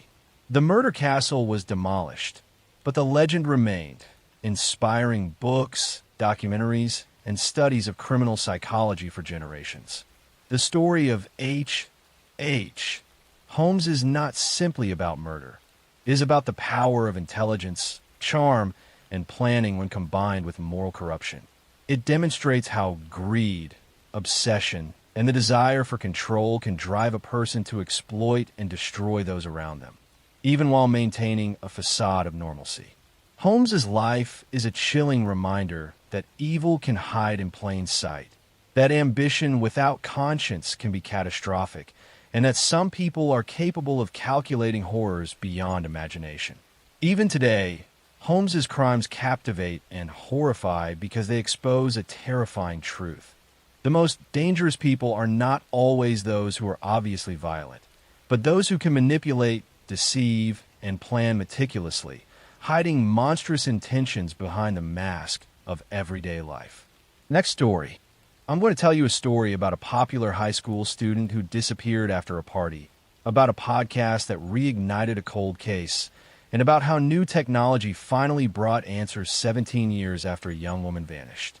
On May 25th, 2002, 17-year-old Hay Min Lee left Woodlawn High School in Baltimore, Maryland, and was never seen alive again. Hay was a bright, outgoing senior who was involved in sports and had a close group of friends. She was supposed to pick up her young cousin from school that afternoon, a responsibility she took very seriously. When she didn't show up, her family knew immediately that something was wrong. Hay would never leave her cousin waiting. Hay's body was discovered 6 weeks later in Leakin Park, a wooded area in Baltimore known as a dumping ground. She had been strangled and partially buried. The discovery devastated her family, friends, and the entire school community. Police began investigating, looking at everyone in Hay's life to find out who could have done this terrible thing. The investigation quickly focused on Hay's ex-boyfriend, Adnan Syed. Adnan was also 17 and a senior at Woodlawn High School. He and Hay had dated for several months, before breaking up in December 2001, about a month before her disappearance. Friends said the breakup had been difficult, though Adnan seemed to have moved on. He was a popular student, played football, and was well-liked by teachers and classmates. Police built their case against Adnan based largely on the testimony of one person, Jay Wilds, an acquaintance of Adnan's who claimed that Adnan had confessed to ending Hayes' life and had shown him her body in the trunk of her car. Jay said he had helped Adnan bury Hayes' body in Leakin Park.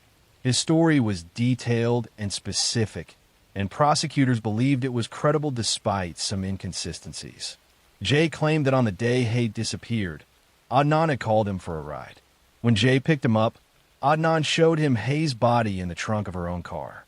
According to Jay, Adnan said he had strangled Hay after she refused to get back together with him. Jay testified that he helped Adnan dig a shallow grave in Leakin Park and bury Hayes' body that night. Cell phone records seemed to support parts of Jay's story.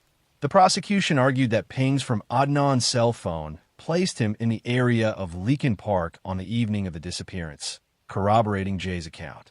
They also pointed to testimony from other students who said Adnan had been possessive and jealous when Hayes started dating someone new. Adnan maintained his innocence throughout the investigation and trial. He said he couldn't remember exactly where he was during the critical time period when Hay disappeared, but he insisted he had nothing to do with her death. He said he was probably at the library or at track practice, his usual routine. He had no explanation for why Jay would lie about him, but he firmly denied everything Jay said. In 2000, Adnan Syed was convicted of first-degree ending of life and sentenced to life in prison plus 30 years. He was 18 years old when he began serving his sentence. His family believed in his innocence and continued to support him, but for years the case seemed closed. Adnan was just another young man in prison claiming he had been wrongly convicted. Then in 2014, everything changed. Sarah Koenig, a journalist and producer, launched a podcast called Serial that investigated Adnan's case. Over 12 episodes, Koenig examined every aspect of the investigation and trial, interviewing witnesses, reviewing evidence, and raising questions about whether Adnan had received a fair trial. Serial became a cultural phenomenon. Millions of people around the world listened to the podcast and became invested in the case. Some believed Adnan was guilty, pointing to the evidence presented at trial. Others believed he was innocent, arguing that the case against him was built on unreliable testimony and questionable cell phone evidence. The podcast raised serious concerns about Adnan's defense attorney, who had failed to contact an important alibi witness. Asia McClain, a classmate, came forward saying she had been with Adnan at the library during the time prosecutors claimed he was ending Hayes' life. She had written letters to Adnan offering to testify, but his attorney never contacted her or presented her testimony at trial. The renewed attention on the case led to new legal proceedings. In 2016, a judge ordered a new trial for Adnan, citing ineffective assistance of counsel. However, that decision was later overturned by an appeals court. The legal battle continued for years, with Adnan's conviction being upheld and then challenged multiple times. In 2022, a major breakthrough occurred. Prosecutors from the Baltimore City State's Attorney's Office conducted their own review of the case and discovered evidence that had never been shared with Adnan's defense team. This included information about alternative suspects that should have been investigated but weren't. There were notes indicating that one of these suspects had threatened Hay, saying he would make her disappear. The prosecution also found serious problems with the cell phone evidence that had been crucial to Adnan's conviction. Experts determined that the technology in 1999 was not reliable for determining location in the way the prosecution had claimed.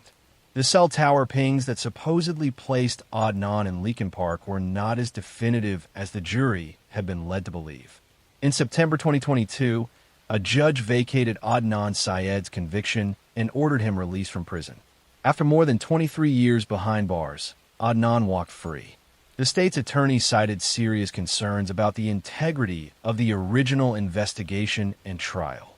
While this didn't necessarily prove Adnan was innocent, it meant the conviction could no longer stand.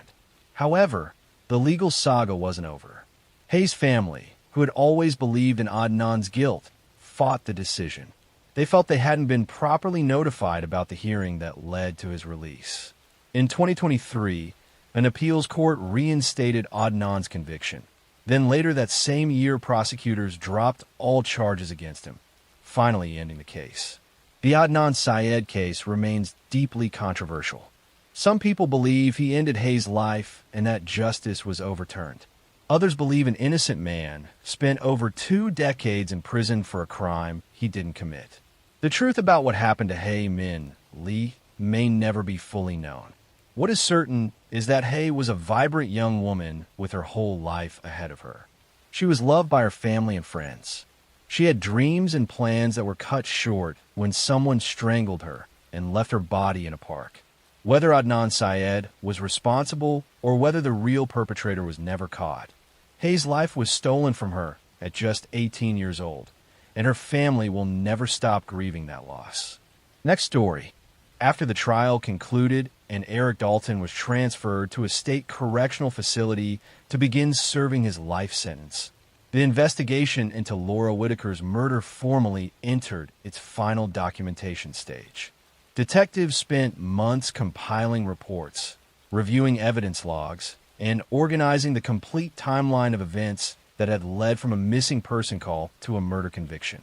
For many of the investigators involved, the case had become deeply personal because they had spent so much time reconstructing the final hours of Laura's life. Every piece of evidence, from the small blood traces near her front door to the fibers recovered from Dalton's truck, had been carefully preserved and cataloged to ensure that the prosecution's case could withstand scrutiny. The final investigative report described in detail how a routine welfare check at a quiet home had gradually revealed a violent crime hidden beneath subtle signs that might easily have been overlooked. As part of the final stage of the investigation, detectives also conducted a deeper review of Eric Dalton's history and behavior. They spoke with former employers, acquaintances, and people who had encountered him during his years working in maintenance and repair jobs throughout the region. What emerged was a pattern of instability and social isolation. Dalton often struggled to maintain steady employment, moving from job to job without forming lasting connections with coworkers. Several people described him as quiet but intense, someone who sometimes misinterpreted ordinary friendliness as personal interest. During the weeks he worked at Laura's school, staff members remembered him lingering in hallways longer than necessary and attempting to start conversations that seemed awkward or out of place. None of those moments appeared threatening at the time, but investigators later realized that Dalton had likely developed a fixation during that period. The timeline detectives constructed showed that Dalton had first noticed Laura while performing maintenance work near her classroom. Over the following days, he had deliberately chosen tasks that kept him close to that part of the building. School staff later recalled him asking questions about the teachers' schedules and occasionally watching from a distance during lunch breaks. After the maintenance project ended, Dalton no longer had a legitimate reason to be inside the school, but phone records revealed that he had begun searching public directories and local listings in an attempt to locate Laura's home address. Within a short period of time, he succeeded in finding it. The investigation showed that he had driven past the house several times during the week before the crime, apparently observing her routine and waiting for an opportunity to approach her alone. In the months after the trial, Laura's family continued working with community leaders to honor her memory in ways that reflected the life she had lived. The scholarship fund created in her name began receiving applications from students across the region who hoped to pursue careers in education. Each year, the scholarship committee reviewed essays from applicants describing why they wanted to become teachers and how they planned to contribute to their communities. For Laura's parents, reading those letters became a powerful reminder of the influence she had once had on her own students. The scholarship gradually grew as more donors contributed, ensuring that her name would remain connected to the profession she cared about most. The elementary school, where Laura had taught, also established a small memorial garden near the playground where she had often supervised recess. Teachers and students helped plant trees and flowers in the space, creating a quiet area where children could read or spend time outdoors during breaks. A small plaque placed near the entrance described Laura as a teacher who believed that patience and encouragement could help every child succeed. Over time, the garden became part of the daily life of the school. New students who had never met Laura still heard her story through teachers who explained why the garden existed and what it represented.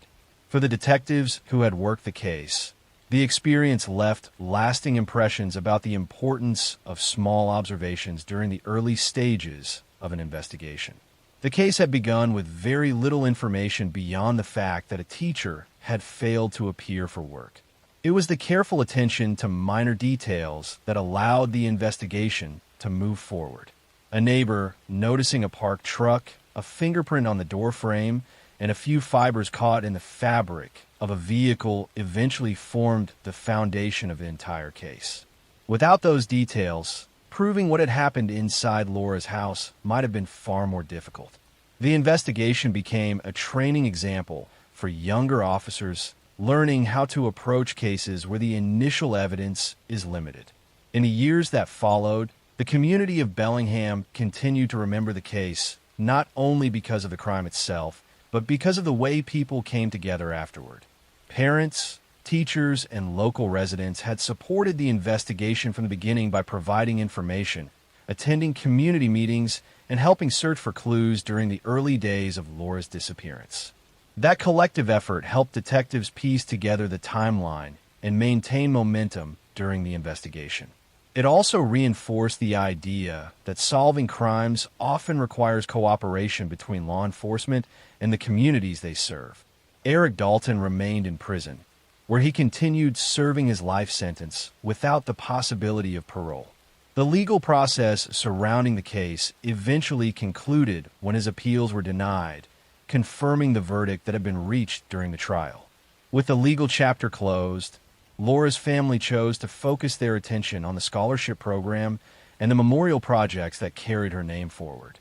Each year, when new teachers graduated from local universities, some of them supported by the scholarship, the family was reminded that Laura's influence had extended far beyond the classroom where she once taught. The story that began with a quiet October evening and a missing teacher ultimately became a lesson in persistence, careful investigation, and the enduring impact of one person's life on a community. Although the crime had brought tragedy, the response that followed showed how determination and cooperation can uncover the truth and ensure accountability. For those who knew Laura Whitaker, the most important legacy was not the investigation or the trial, but the memory of a teacher who had devoted herself to helping children learn, a commitment that continued through the lives of students and educators who carried her influence forward long after the case was solved. Next story. I'm going to tell a story about a crime that began with a missing late-night gas station manager. A disappearance that at first seemed like a routine shift gone quiet, but slowly unfolded into a calculated act of violence uncovered through careful investigation. In the spring of 2005, the city of Tulsa, Oklahoma stayed active through the night as highways carried steady traffic and gas stations remained open for travelers. Among those working those overnight hours was 40-year-old manager Kevin Lawson. Kevin had been running the same gas station for nearly 6 years and was known by staff as reliable, strict with procedures, and consistent with nightly routines. His shift usually ran from 9 p.m. to early morning, during which he handled cash deposits, restocked inventory, and supervised the store. Because he often worked alone during the late hours, he followed a strict schedule and checked in with regional supervisors through logs and calls. On the night of April 8th, Kevin began his shift as usual. Security cameras showed him assisting customers, organizing stock, and moving between the counter and storage room. Activity slowed after midnight, and by 1:30 a.m. the station was mostly quiet. At approximately 1:42 a.m., a dark pickup truck pulled into the station. The driver entered the store and approached the counter.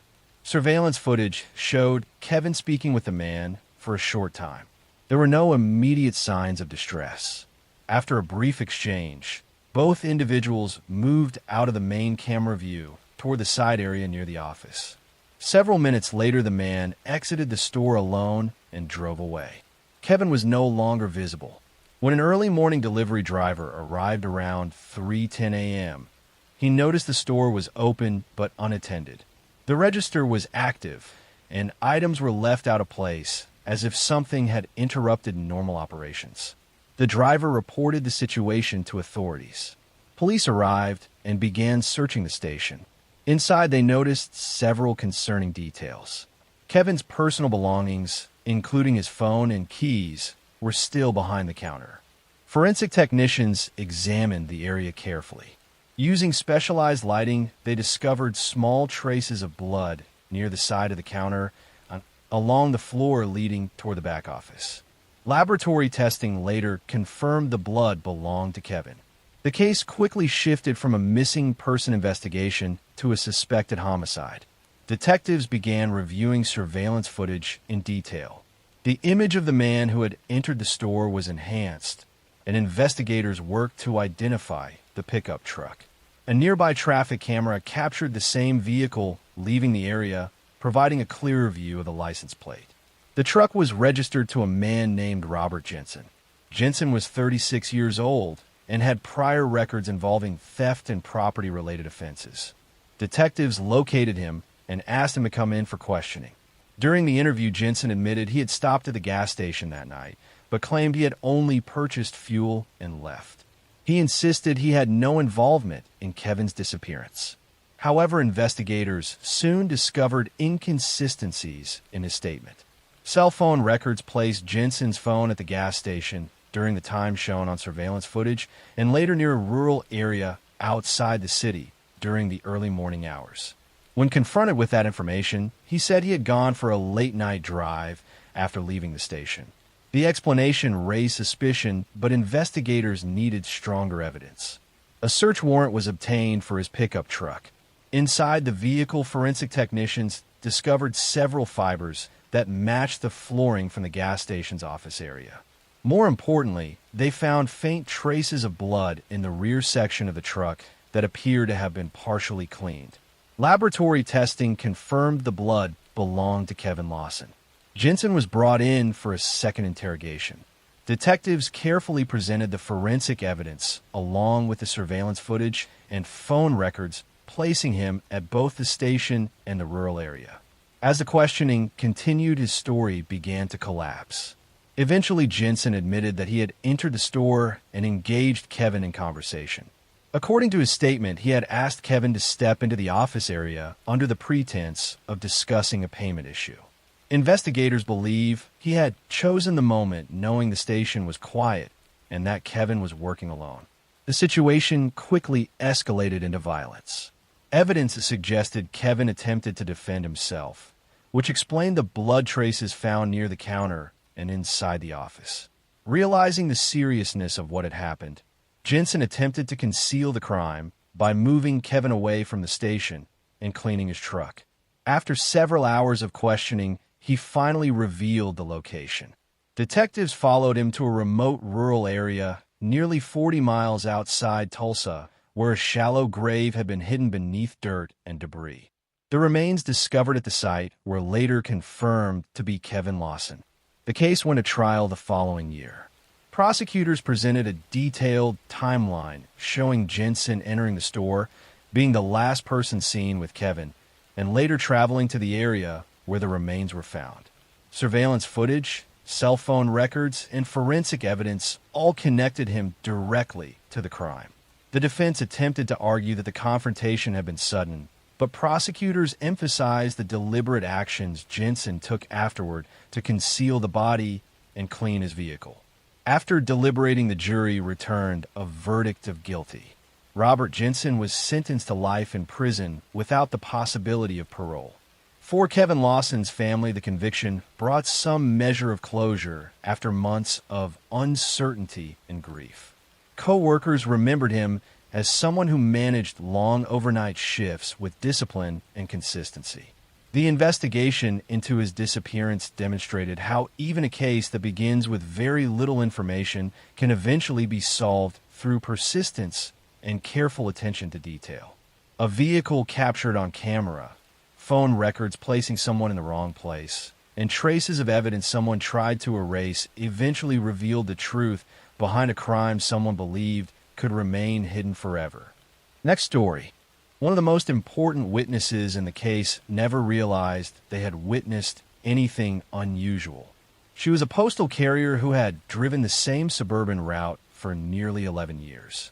Every weekday followed almost the same rhythm. She knew which families left early for work, which houses received frequent deliveries, and which residents enjoyed stepping outside to collect their mail the moment it arrived. It wasn't a job that encouraged people to pay attention to every passing vehicle, yet routine has a way of making the smallest changes stand out. When something doesn't belong, even if it seems insignificant at the time, memory has a way of holding on to it. The woman she regularly greeted was 50-year-old Sandra Kwiklicki, a successful real estate agent living in southeastern Michigan. Sandra had built her career over many years through patience, reliability, and a reputation for treating clients honestly. Buying or selling a home is often one of the largest financial decisions people ever make, and Sandra understood that trust mattered more than aggressive salesmanship. She was well known throughout the community, active in local events, and remained close to both friends and family. Her schedule was busy, but she rarely complained. Most people who knew her believed she had finally reached a comfortable stage of life where years of hard work were beginning to pay off. When Sandra unexpectedly stopped answering calls, colleagues assumed she had taken a personal day. Real estate professionals often spend long hours showing properties, attending inspections, and meeting clients in locations where answering the phone isn't always possible. By the following morning, however, concern had begun to spread. Appointments had been missed without explanation. Clients were waiting at scheduled showings that never happened. Friends left messages that were never returned. Family members eventually contacted police after repeated attempts to reach her failed. Officers arriving at Sandra's home immediately noticed that nothing appeared obviously wrong. Her vehicle remained in the driveway. Windows were intact. There were no signs of forced entry. Inside, the house reflected the ordinary routines of daily life. A cup rested beside the kitchen sink. Notes about upcoming property showings were neatly arranged on the dining table. Laundry had been folded, but not yet put away. Everything suggested someone who fully intended to wake up the following morning and continue with an already busy week. The only thing missing was Sandra herself. Detectives began by reconstructing the final 48 hours before anyone realized she had disappeared. They interviewed clients, co-workers, neighbors, and relatives. Phone records documented dozens of routine conversations connected to her work. Financial records showed nothing unusual. Credit cards had not been used after she vanished. Her passport remained inside the house, along with clothing and personal belongings that would almost certainly have accompanied anyone leaving voluntarily. As investigators widened the scope of the inquiry, they learned that Sandra had recently ended a long-term relationship. Friends described the separation as difficult, but believed both people were moving forward with their lives.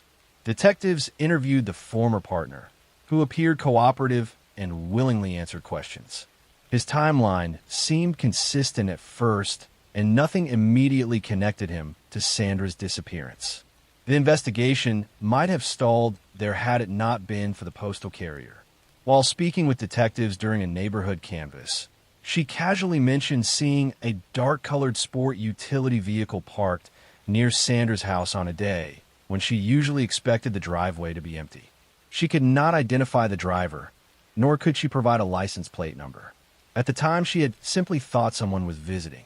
It was an ordinary observation made during an ordinary workday. Investigators compared her memory with security footage collected from nearby businesses and residential doorbell cameras. Although no single camera captured the entire route, detectives slowly assembled a sequence of recordings showing what appeared to be the same vehicle traveling through the neighborhood during the relevant period. The images were grainy, but together they established a timeline that had not previously existed. Digital evidence soon reinforced what investigators were beginning to suspect. Mobile phone location records placed Sandra's former partner in areas inconsistent with his original statement.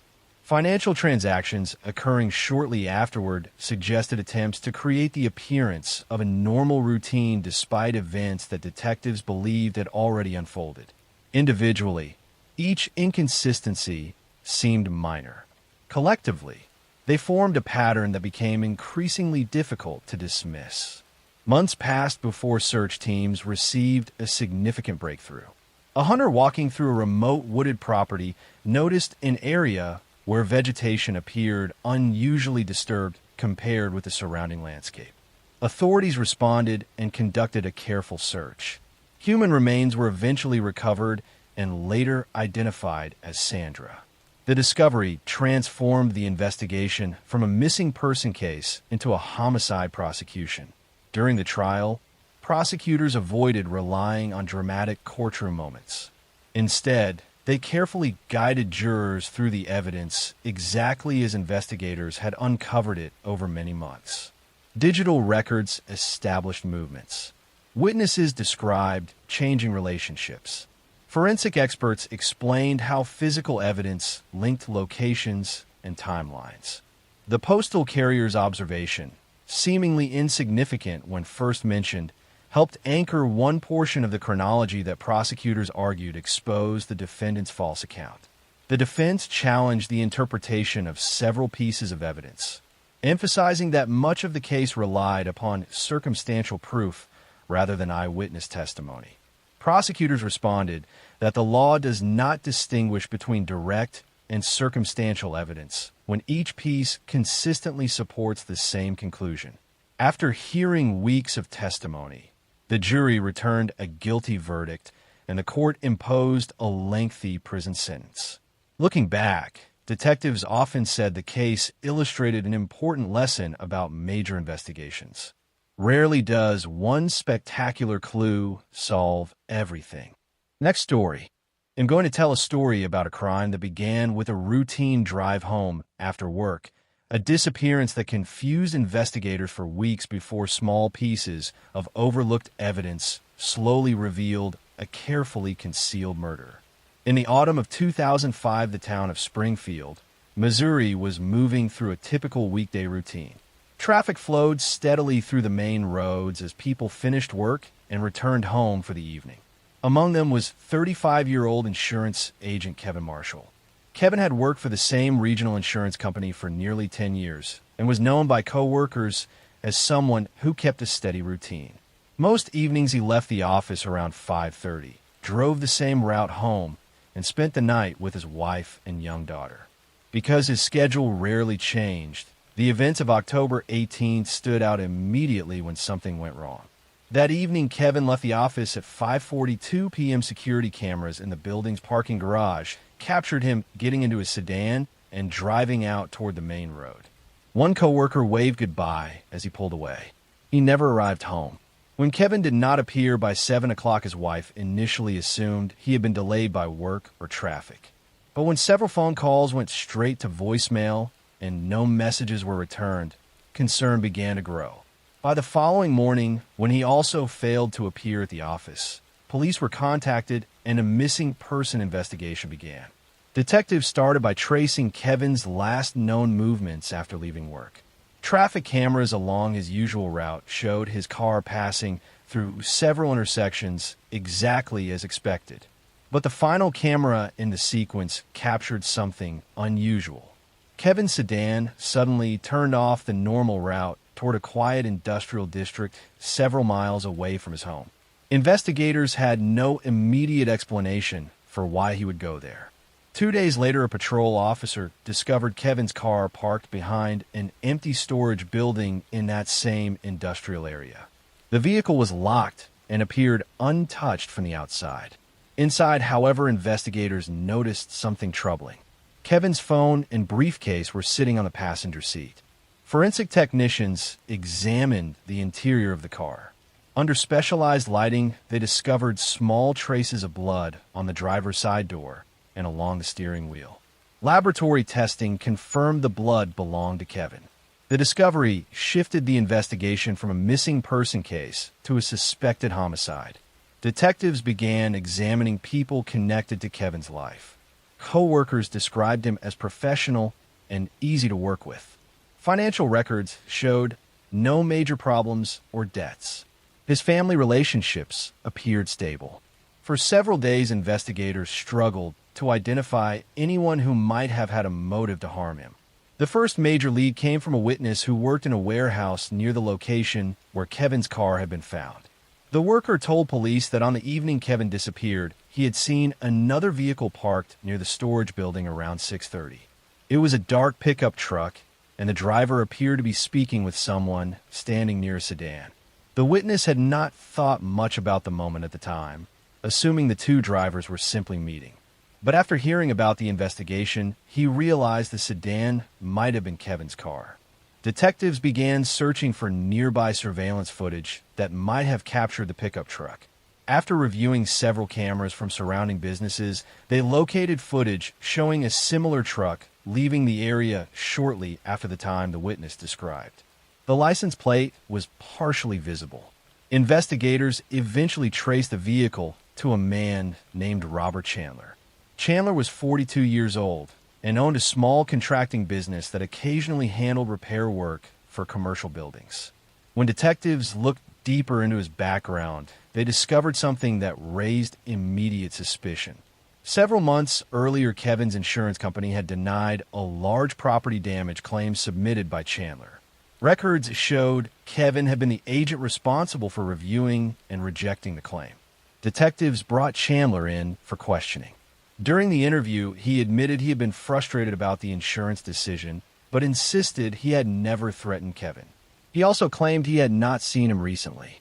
However, investigators soon discovered inconsistencies in his statement. Cell phone records placed Chandler in the industrial district at almost the exact time Kevin disappeared. When confronted with the phone data, Chandler said he had simply been driving through the area on his way to another job site. The explanation raised further suspicion, but investigators needed stronger evidence. A search warrant was issued for Chandler's pickup truck. Inside the vehicle, forensic technicians discovered several fibers that matched the interior upholstery of Kevin's sedan. Even more significant were faint blood traces on the passenger side floor mat. Laboratory analysis confirmed the blood belonged to Kevin. With the evidence mounting against him, Chandler was brought in for a second interrogation. Detectives carefully presented the forensic findings along with a witness statement, placing his truck near Kevin's car that evening. After several hours of questioning, his story began to unravel. Eventually, Chandler admitted that he had contacted Kevin earlier that day, asking to meet and discuss the insurance claim that had been denied. According to his statement, the two men agreed to meet in the industrial area after Kevin finished work. Investigators believe the conversation quickly turned into a heated argument. During the confrontation, Chandler attacked Kevin. Realizing the seriousness of what he had done, he attempted to hide the crime by removing the body from the area and cleaning his truck. After hours of questioning, he finally revealed where he had taken Kevin. Detectives followed him to a wooded section of land nearly 30 miles outside Springfield. There they discovered a shallow grave hidden beneath loose soil and branches. The remains were later confirmed to be Kevin Marshall. The case went to trial the following year. Prosecutors presented a detailed timeline of crime.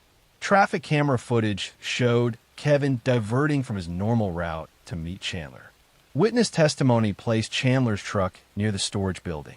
Forensic experts explained how fibers and blood evidence linked his vehicle directly to the attack. The defense attempted to argue that the confrontation had been sudden and not planned, but prosecutors emphasized the deliberate steps Chandler took afterward to conceal the body and destroy evidence. After deliberating, the jury returned a guilty verdict.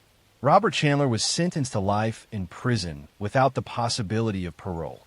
For Kevin Marshall's family, the conviction brought some measure of closure after months of uncertainty and grief.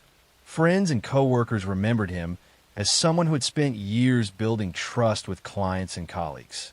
The investigation into his disappearance demonstrated how even a case that begins with almost no information can eventually be solved through persistence and careful attention to detail. A witness remembering two vehicles parked together, a few fibers inside a truck, and small traces of blood eventually revealed the truth. Next story. I'm going to tell you a story about a woman who wielded an axe, about a household that harbored dark secrets, and about one of America's most famous unsolved cases that has captivated the public for over a century. In the small industrial city of Fall River, Massachusetts, on a sweltering August morning in 1892, a crime occurred that would shock the nation and remain unsolved to this day. Andrew Borden, a wealthy businessman, and his wife Abby were found deceased in their home, struck repeatedly with a sharp instrument, likely an axe. The only people known to be in the house at the time were the family's maid and Andrew's 32-year-old daughter Lizzie. Within days, Lizzie Borden was arrested and charged with ending her father and stepmother's lives, sparking a sensational trial that gripped America. This is the story of Lizzie Borden, the Massachusetts woman who became synonymous with one of history's most notorious cases. Despite being acquitted at trial, public opinion remained divided about her guilt. The case raised questions about family dysfunction, inheritance disputes, and whether a respectable woman from a prominent family could commit such brutal violence. The rhyme that emerged from the case, about Lizzie taking an axe and giving her parents wax, ensured the story would live on in American folklore forever.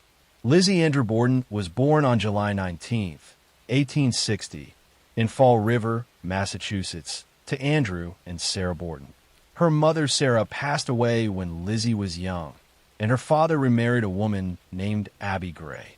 Lizzie and her older sister Emma never accepted Abby as their mother, creating tension that would simmer in the household for years. Andrew Borden was a successful businessman who had accumulated significant wealth through banking, real estate, and textile manufacturing.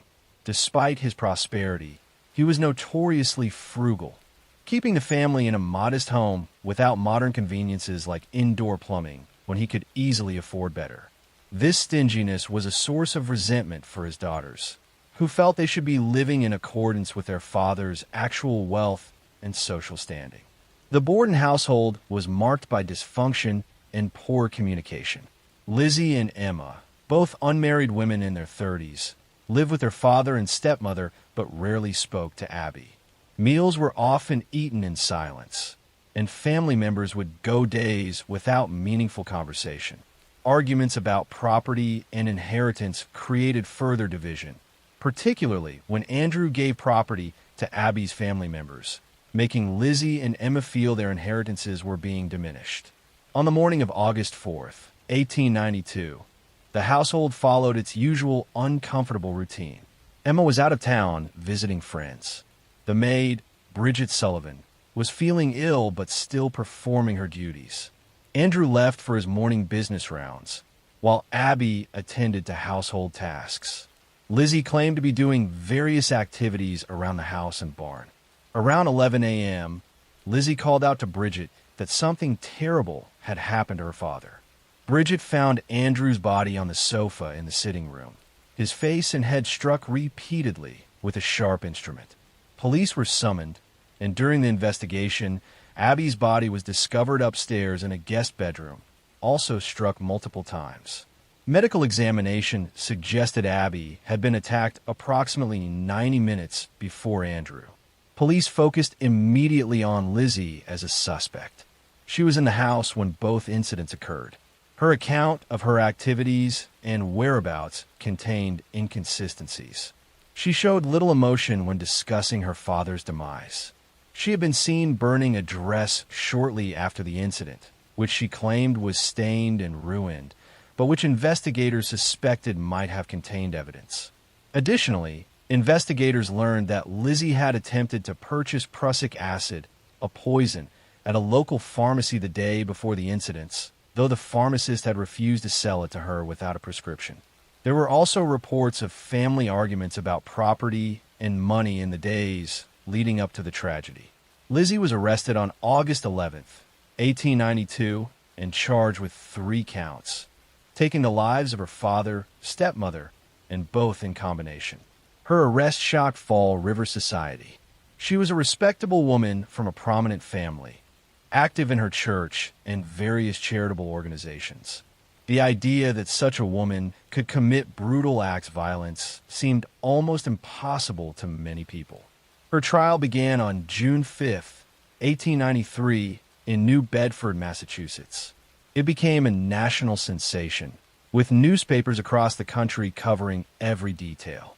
The prosecution presented circumstantial evidence: Lizzie's presence in the house, her inconsistent statements, the burned dress, the attempted poison purchase, her strained relationship with her stepmother, and potential financial motives related to inheritance. The defense argued that there was no physical evidence directly connecting Lizzie to the crimes. No bloody clothing was found.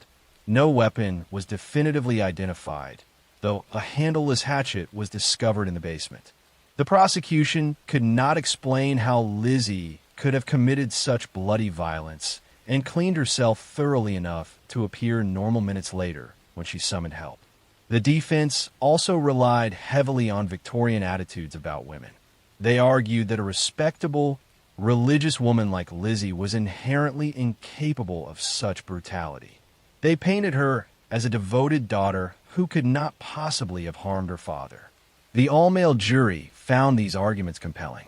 On June 20th, 1893, after deliberating for just over an hour, the jury returned a verdict of not guilty on all charges. Lizzie was freed, though public opinion remained divided. Many believed she had literally gotten away with double homicide, while others maintained her innocence. After her acquittal, Lizzie and Emma used their inheritance to purchase a large house in a fashionable neighborhood of Fall River. Lizzie changed her name to Lisbeth and attempted to live the more sophisticated lifestyle she had always wanted. However, she remained a social outcast, with many in Fall River society refusing to associate with her. She lived in relative isolation until her passing in 1927 at age 66. Emma had stopped speaking to Lizzie years earlier and moved out after a falling out, the details of which were never made public. Emma passed away just days after Lizzie, and they were buried near their father and stepmother in the family plot. The Lizzie Borden case remains officially unsolved. Over the years, alternative theories have emerged suggesting other possible perpetrators, including the maid Bridget, an unknown intruder, or even Emma despite her alibi. But no theory has ever been proven, and most historians believe Lizzie was indeed responsible, though the evidence was insufficient for conviction under the legal standards of the time. The case became embedded in American culture through the children's rhyme. Lizzie Borden took an axe and gave her mother 40 whacks. When she saw what she had done, she gave her father 41. The actual number of blows was fewer, and Abby was technically Lizzie's stepmother, but the rhyme captured the public imagination and ensured the case would never be forgotten. The Borden House in Fall River still stands and operates as a museum and bed and breakfast, attracting visitors fascinated by the unsolved mystery. Next story. I'm going to tell a story about a crime that began with a quiet evening in a suburban neighborhood, but slowly revealed a calculated act of violence hidden behind someone who had spent years building the image of a normal, trustworthy neighbor. In the summer of 2006, the town of Cary, North Carolina, was known for its calm neighborhoods and steady growth. Families moved there for good schools, quiet streets, and the feeling that it was a place where serious crime rarely happened. On the evening of July 14th, 31-year-old accountant Daniel Reeves left his office just after 6 o'clock and began the short drive back to the house he shared with his wife. Daniel had worked for the same accounting firm for nearly a decade and was known as someone who kept a predictable routine. Most evenings he arrived home shortly after 6:30, had dinner, and spent the rest of the night relaxing or catching up on paperwork. That evening, he never made it home. At first, his wife assumed he had been delayed at work. But when the hours passed and repeated calls went unanswered, concern began to grow. By the next morning, when he still had not returned and had also failed to appear at his office, she contacted police to report him missing. Detectives began their investigation by tracing Daniel's last known movements. Security cameras from his office building showed him leaving the parking garage at 6:12 p.m. Traffic cameras along his normal route confirmed that his car had passed through two nearby intersections. After that point, the trail went cold. Later that afternoon, officers discovered Daniel's vehicle parked along a quiet side road less than 3 miles from his home. The car was locked and appeared undisturbed from the outside. However, investigators noticed something troubling when they looked inside. Daniel's wallet and phone were still sitting on the passenger seat. People rarely abandon both items voluntarily. Forensic technicians carefully processed the vehicle. A faint smear of blood was discovered along the edge of the driver's seat. Laboratory testing later confirmed the blood belonged to Daniel. The discovery immediately escalated the case from a missing person investigation to a suspected homicide. Detectives began reviewing Daniel's personal and professional life. Co-workers described him as respected and easy to work with. Financial records showed no signs of debt or disputes. His family relationships were stable and supportive. For several days, investigators struggled to find any motive or suspect connected to his disappearance. The break in the case came from a witness who lived near the road where Daniel's car had been found. The neighbor told police that on the night Daniel disappeared, he had seen two vehicles stopped along the roadside around 7 o'clock. One of them appeared to be Daniel's sedan. The other was a dark SUV that the witness did not recognize. He remembered the vehicle because it had remained there for several minutes before both cars suddenly drove away. Detectives began canvassing the area looking for surveillance footage that might capture the SUV. A camera from a nearby gas station recorded a vehicle matching the description driving past the intersection shortly after the time Daniel's car had been seen on the roadside. Investigators traced the vehicle's license plate. The SUV belonged to a man named Kevin Mercer. Mercer lived only 2 blocks from Daniel's home. At first, the connection seemed strange. Mercer was a 40-year-old property manager who had lived in the neighborhood for several years. Most neighbors described him as friendly and helpful. He occasionally attended community meetings and had even helped organize neighborhood improvement projects. Detectives brought Mercer in for questioning. During the interview, he acknowledged that he knew Daniel casually from the neighborhood, but insisted he had not seen him recently. Mercer claimed he had spent the evening at home watching television, but investigators soon discovered problems with his timeline. Cell phone records showed Mercer's phone traveling through the same area where Daniel's car had been found at almost the exact time the witness reported seeing the two vehicles together. When confronted with that information, Mercer said he had simply been driving through the area on his way back from running errands. The explanation did not fully convince investigators. A search warrant was obtained for Mercer's SUV. Inside the cargo area, forensic technicians discovered fibers that matched the fabric from Daniel's car seats. Even more significant were tiny traces of blood embedded in the rear floor mat. Laboratory analysis confirmed the blood belonged to Daniel. With the evidence mounting against him, Mercer was brought in for another interrogation. Detectives carefully presented the forensic findings along with a witness statement, placing his SUV beside Daniel's car. Mercer's story began to change. Eventually, he admitted that he had confronted Daniel that evening about a financial dispute involving a property investment. According to Mercer's statement, the two men had argued on the roadside after Mercer forced Daniel to pull over. The confrontation quickly escalated into violence. Investigators believe Mercer attacked Daniel during the argument and later attempted to hide the crime by moving the body away from the area. After several hours of questioning, Mercer finally revealed the location where he had taken Daniel. Detectives followed him to a remote wooded area nearly 20 miles outside Cary. There they discovered Daniels' remains concealed beneath brush and soil. The discovery allowed prosecutors to move forward with formal murder charges. During the trial, investigators reconstructed the entire timeline of the crime. Surveillance footage from traffic cameras showed Mercer following Daniels' vehicle shortly after he left work. Witness testimony placed both vehicles on the roadside where the confrontation occurred. Forensic experts explained how blood traces and fibers inside the SUV connected Mercer directly to the attack.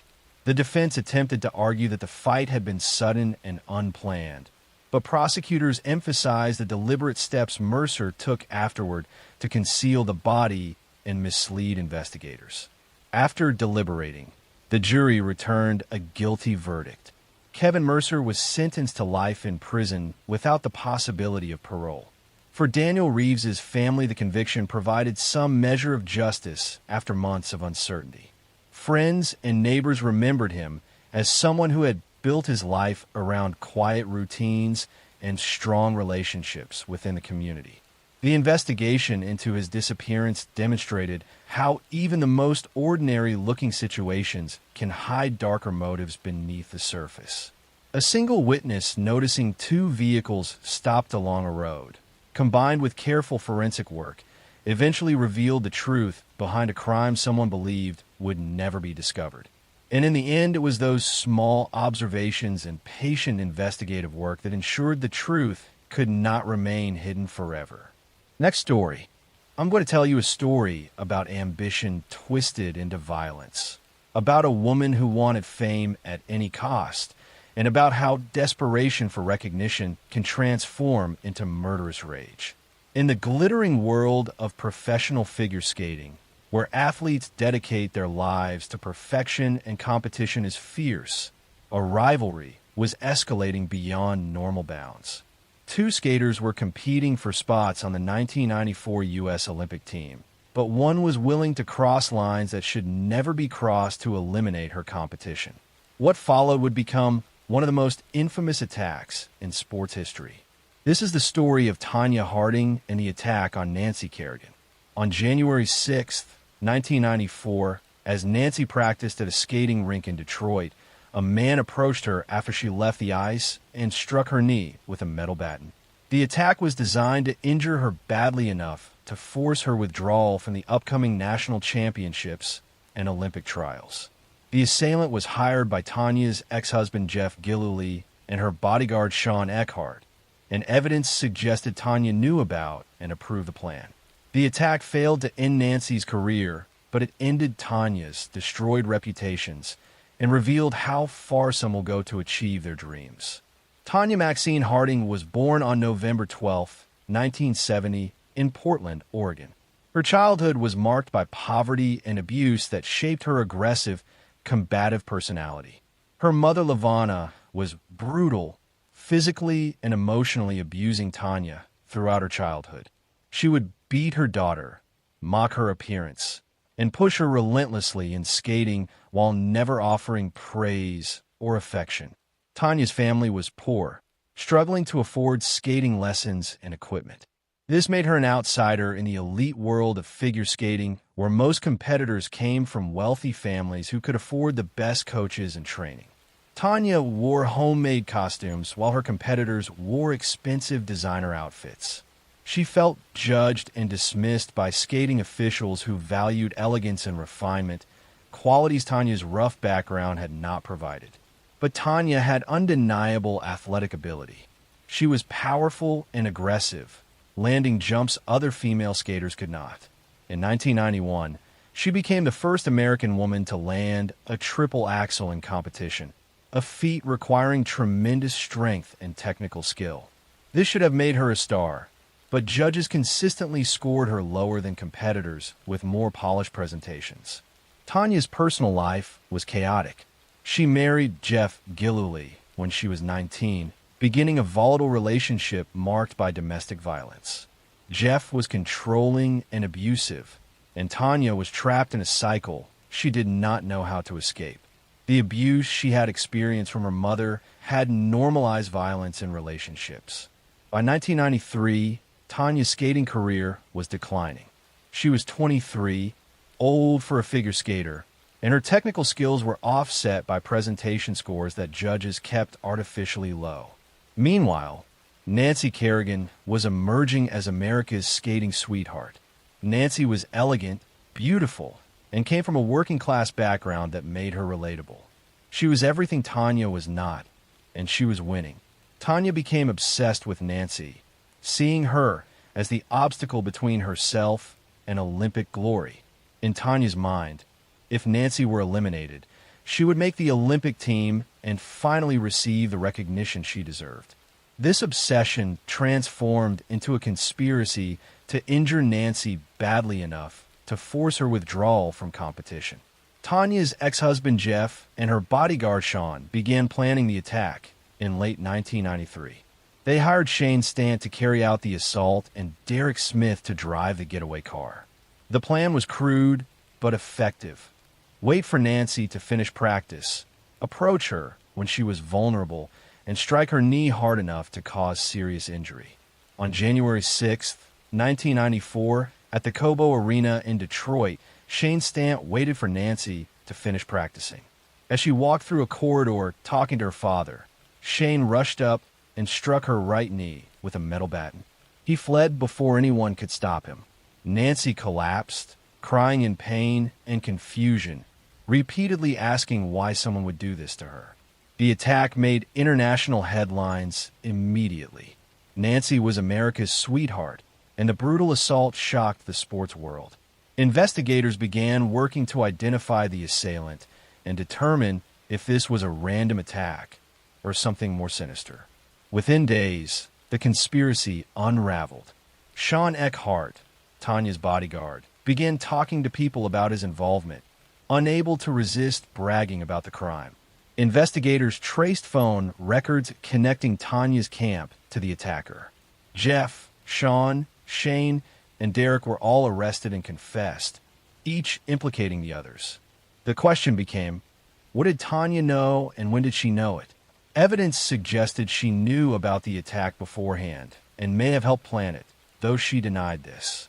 After the attack, she definitely knew who was responsible, but said nothing to authorities, making her complicit even if she had not initiated the plan. Nancy recovered more quickly than expected. Her knee was bruised, but not permanently damaged. She competed at the national championships in February and placed second. Tanya won the event, but the victory was overshadowed by the investigation. Both were named to the Olympic team, setting up a dramatic confrontation in Lillehammer, Norway. At the 1994 Winter Olympics, the focus was on Tanya and Nancy rather than the competition itself. Nancy skated beautifully and won the silver medal. Tanya's performance was disastrous, hampered by equipment problems and the pressure of the scandal. She finished 8th. After the Olympics, Tanya pleaded guilty to conspiring to hinder prosecution for not reporting what she knew about the attack. She received 3 years probation, was fined, and was banned for life from competitive figure skating. Her accomplices received prison sentences ranging from 18 months to 2 years. Nancy continued skating professionally and became a commentator and analyst. Her career recovered, though the attack remains the event most associated with her name. Tanya's life after skating was troubled, marked by various attempts to achieve fame through boxing, reality television, and other ventures. The attack on Nancy Kerrigan stands as one of sport's most shocking moments, revealing how far ambition can push people beyond moral boundaries. Tanya Harding destroyed her own career and reputation in an attempt to eliminate competition, proving that sometimes the most dangerous opponent is not the one across the ice, but the desperation and rage within yourself that convinces you violence is the answer to your problems. I'm going to tell you a story about obsession, betrayal, and the dark side of ambition. The kind of story that begins in ordinary suburban streets, but ends with a shocking crime that shakes an entire community to its core. It's about a man who appeared normal, even charming, but whose need for control and power would ultimately lead him to murder. This is the story of Robert Durst, the real-life billionaire whose life of wealth, privilege, and privilege-fueled secrecy became a decades-long tale of suspicion, disappearance, and murder. Robert Allen Durst was born on April 12, 1943, into one of New York's wealthiest families. His father, Seymour Durst, was a prominent real estate mogul who built a fortune in Manhattan, and his mother, Bernice, ran a tightly controlled household. From an early age, Robert was aware of the immense expectations placed on him. His father often expressed disappointment in Robert, criticizing him for laziness, irresponsibility, and a perceived lack of business acumen. Robert's older brother, Douglas, was the family golden boy, successful, disciplined, and favored in every way. Durst attended prestigious schools, including Lehigh University and the University of California, Los Angeles, where he studied economics. He was tall, handsome, and charming, the type who could attract friends and lovers easily. But beneath the surface lay a growing sense of resentment and isolation. Friends and classmates later described him as erratic, manipulative, and often detached, someone who would go to great lengths to avoid accountability or criticism. In 1971, Durst married Kathleen McCormick, a nurse from Pennsylvania. Friends described her as intelligent, warm, and the only person capable of taming Robert's volatile personality. But within a year, tensions had escalated. Kathleen had become increasingly unhappy in the marriage, frustrated by Robert's secrecy, erratic behavior, and controlling tendencies. On January 31st, 1982, Kathleen disappeared. She was last seen leaving their home in Westchester County, New York, and was never seen again. For decades, her disappearance remained a mystery. Authorities initially suspected foul play, but Durst was never formally charged. Friends and family claimed he was cooperative, though his alibis were often contradictory. Some reports suggested that he was violent in private, controlling, and paranoid, traits that would surface repeatedly in his life. Durst told investigators he had no idea what happened to Kathleen, but he was evasive and inconsistent when recounting his movements. For years, Robert Durst moved freely, using his wealth and family connections to shield himself from scrutiny. In 2000, he became the prime suspect in another crime, the murder of his neighbor, Morris Black, in Galveston, Texas. Black had been a friend of Durst's, and Durst claimed self-defense after Black supposedly attacked him. Durst admitted to dismembering Black's body and disposing of it in Galveston Bay, but he maintained that the killing was accidental. Remarkably, Durst was acquitted of murder in 2003, claiming self-defense and convincing a jury that there was insufficient evidence of premeditation.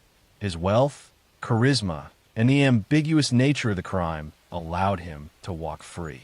But Durst's dark pattern did not end there. Over the years, he continued to live under assumed identities, moving from city to city, evading both law enforcement and the scrutiny of his own family. He changed his name, rented apartments under fake identities, and cultivated relationships that allowed him to maintain a veneer of normalcy while hiding an escalating pattern of violence and deceit. The crimes, the lies, and the evasions reached a tipping point in 2010. Durst had been living in New Orleans, attempting to lay low after years of suspicion surrounding Kathleen's disappearance.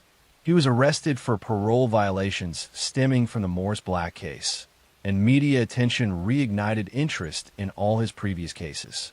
Around this time, filmmakers working on an HBO documentary about Durst, The Jinx, gained unprecedented access to him. Through interviews, archival footage, and Durst's own admissions, the public finally began to understand the full scope of his life of crime.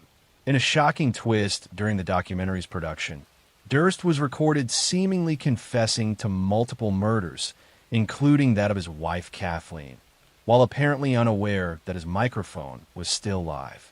He spoke of the crimes in a detached, almost casual manner, revealing decades of manipulation, deception, and violence that had gone unchecked due to his wealth and social standing. Authorities quickly acted. Durst was arrested in New Orleans in 2015 and extradited to Los Angeles to face charges in Kathleen McCormick's murder. The evidence against him was circumstantial but compelling. Long-standing patterns of abuse, inconsistencies in his statements over decades, and newly discovered links connecting him to her disappearance. His previous killings and suspicious behavior reinforced the narrative that Durst was capable of murder. The trial revealed a man who manipulated everyone around him. Friends and former lovers described him as charming yet controlling, capable of extreme deception to maintain power and avoid consequences. His life of privilege, combined with a cold and calculating nature, had allowed him to evade justice for decades, leaving families shattered and communities questioning how wealth and influence could distort accountability. On January 10th, 2021, Robert Durst died in a Los Angeles hospital while serving life sentences for his crimes, including the murder of Morris Black. Though he never faced a jury for Kathleen's disappearance due to his death before trial, his life had already left an indelible mark on true crime history. The Durst saga exposed the terrifying ways in which charm, wealth, and manipulation can mask unimaginable violence. And it forced society to confront the uncomfortable truth that sometimes monsters were the faces of the people we trust most. The story of Robert Durst is not just about murder. It's about deception, privilege, and the lengths a person will go to protect themselves from accountability. It is about how obsession, entitlement, and a desire for control can turn someone into a lifelong threat, capable of destroying lives while hiding in plain sight.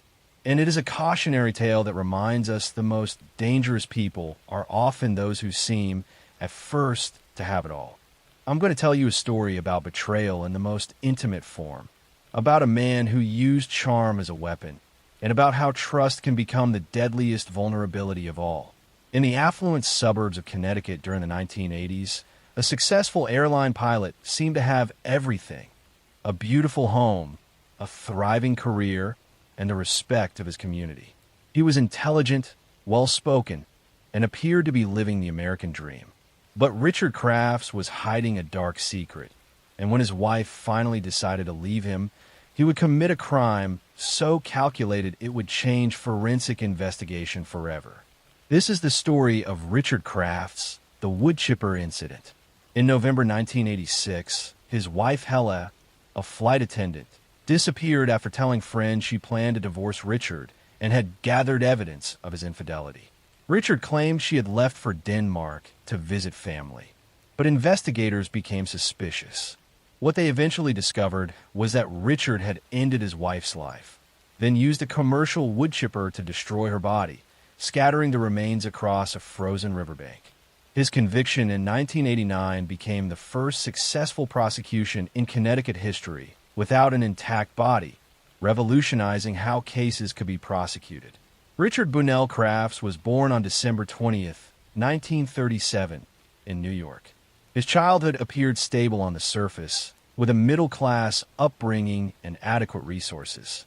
He was intelligent and performed well academically, showing particular aptitude for technical subjects and planning. He pursued aviation and became a commercial airline pilot, a prestigious career that required discipline and attention to detail. Richard married Helen Nielsen in 1969. Hella was a beautiful Danish woman who worked as a flight attendant for Pan Am. They had 3 children and lived in a comfortable home in Newtown, Connecticut. To outsiders, they seemed like a successful couple living a comfortable suburban life. Richard was respected in his profession and appeared to be a devoted family man. But the marriage was troubled beneath the surface. Richard was controlling and emotionally distant. He monitored Hella's activities and became angry when she showed independence. He had affairs, but became enraged when he suspected Hella of any disloyalty. The relationship was marked by his need for absolute control over every aspect of their lives. By 1986, Hella had had enough. She consulted a divorce attorney and began gathering evidence of Richard's infidelity, including receipts and documentation that would support her case. She told friends and family that she was leaving Richard and feared how he might react. She made it clear that if anything happened to her, Richard should be the primary suspect. These statements would later prove crucial to the investigation.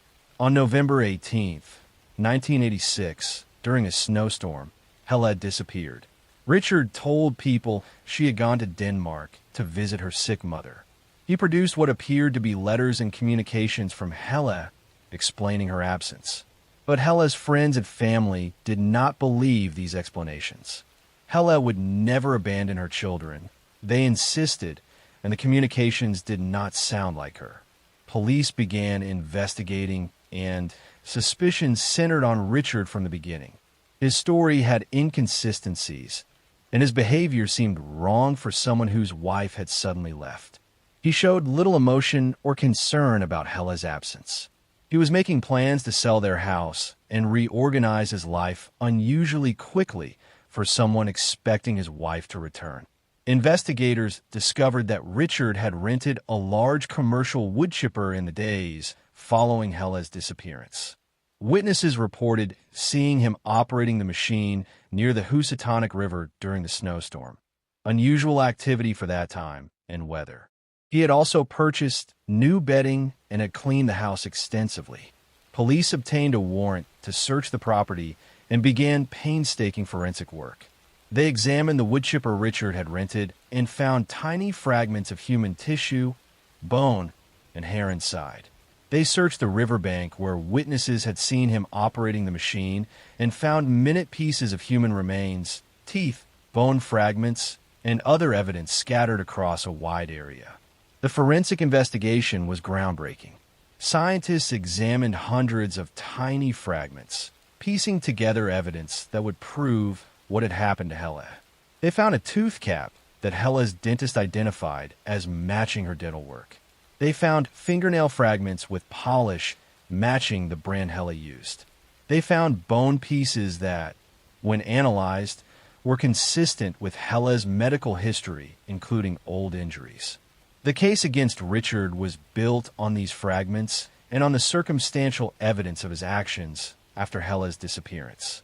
Prosecutors argued that Richard had ended Hella's life in their home, likely while she slept, then dismembered her body and used the wood chipper to destroy the remains, scattering them along the riverbank where they would be difficult to find and identify.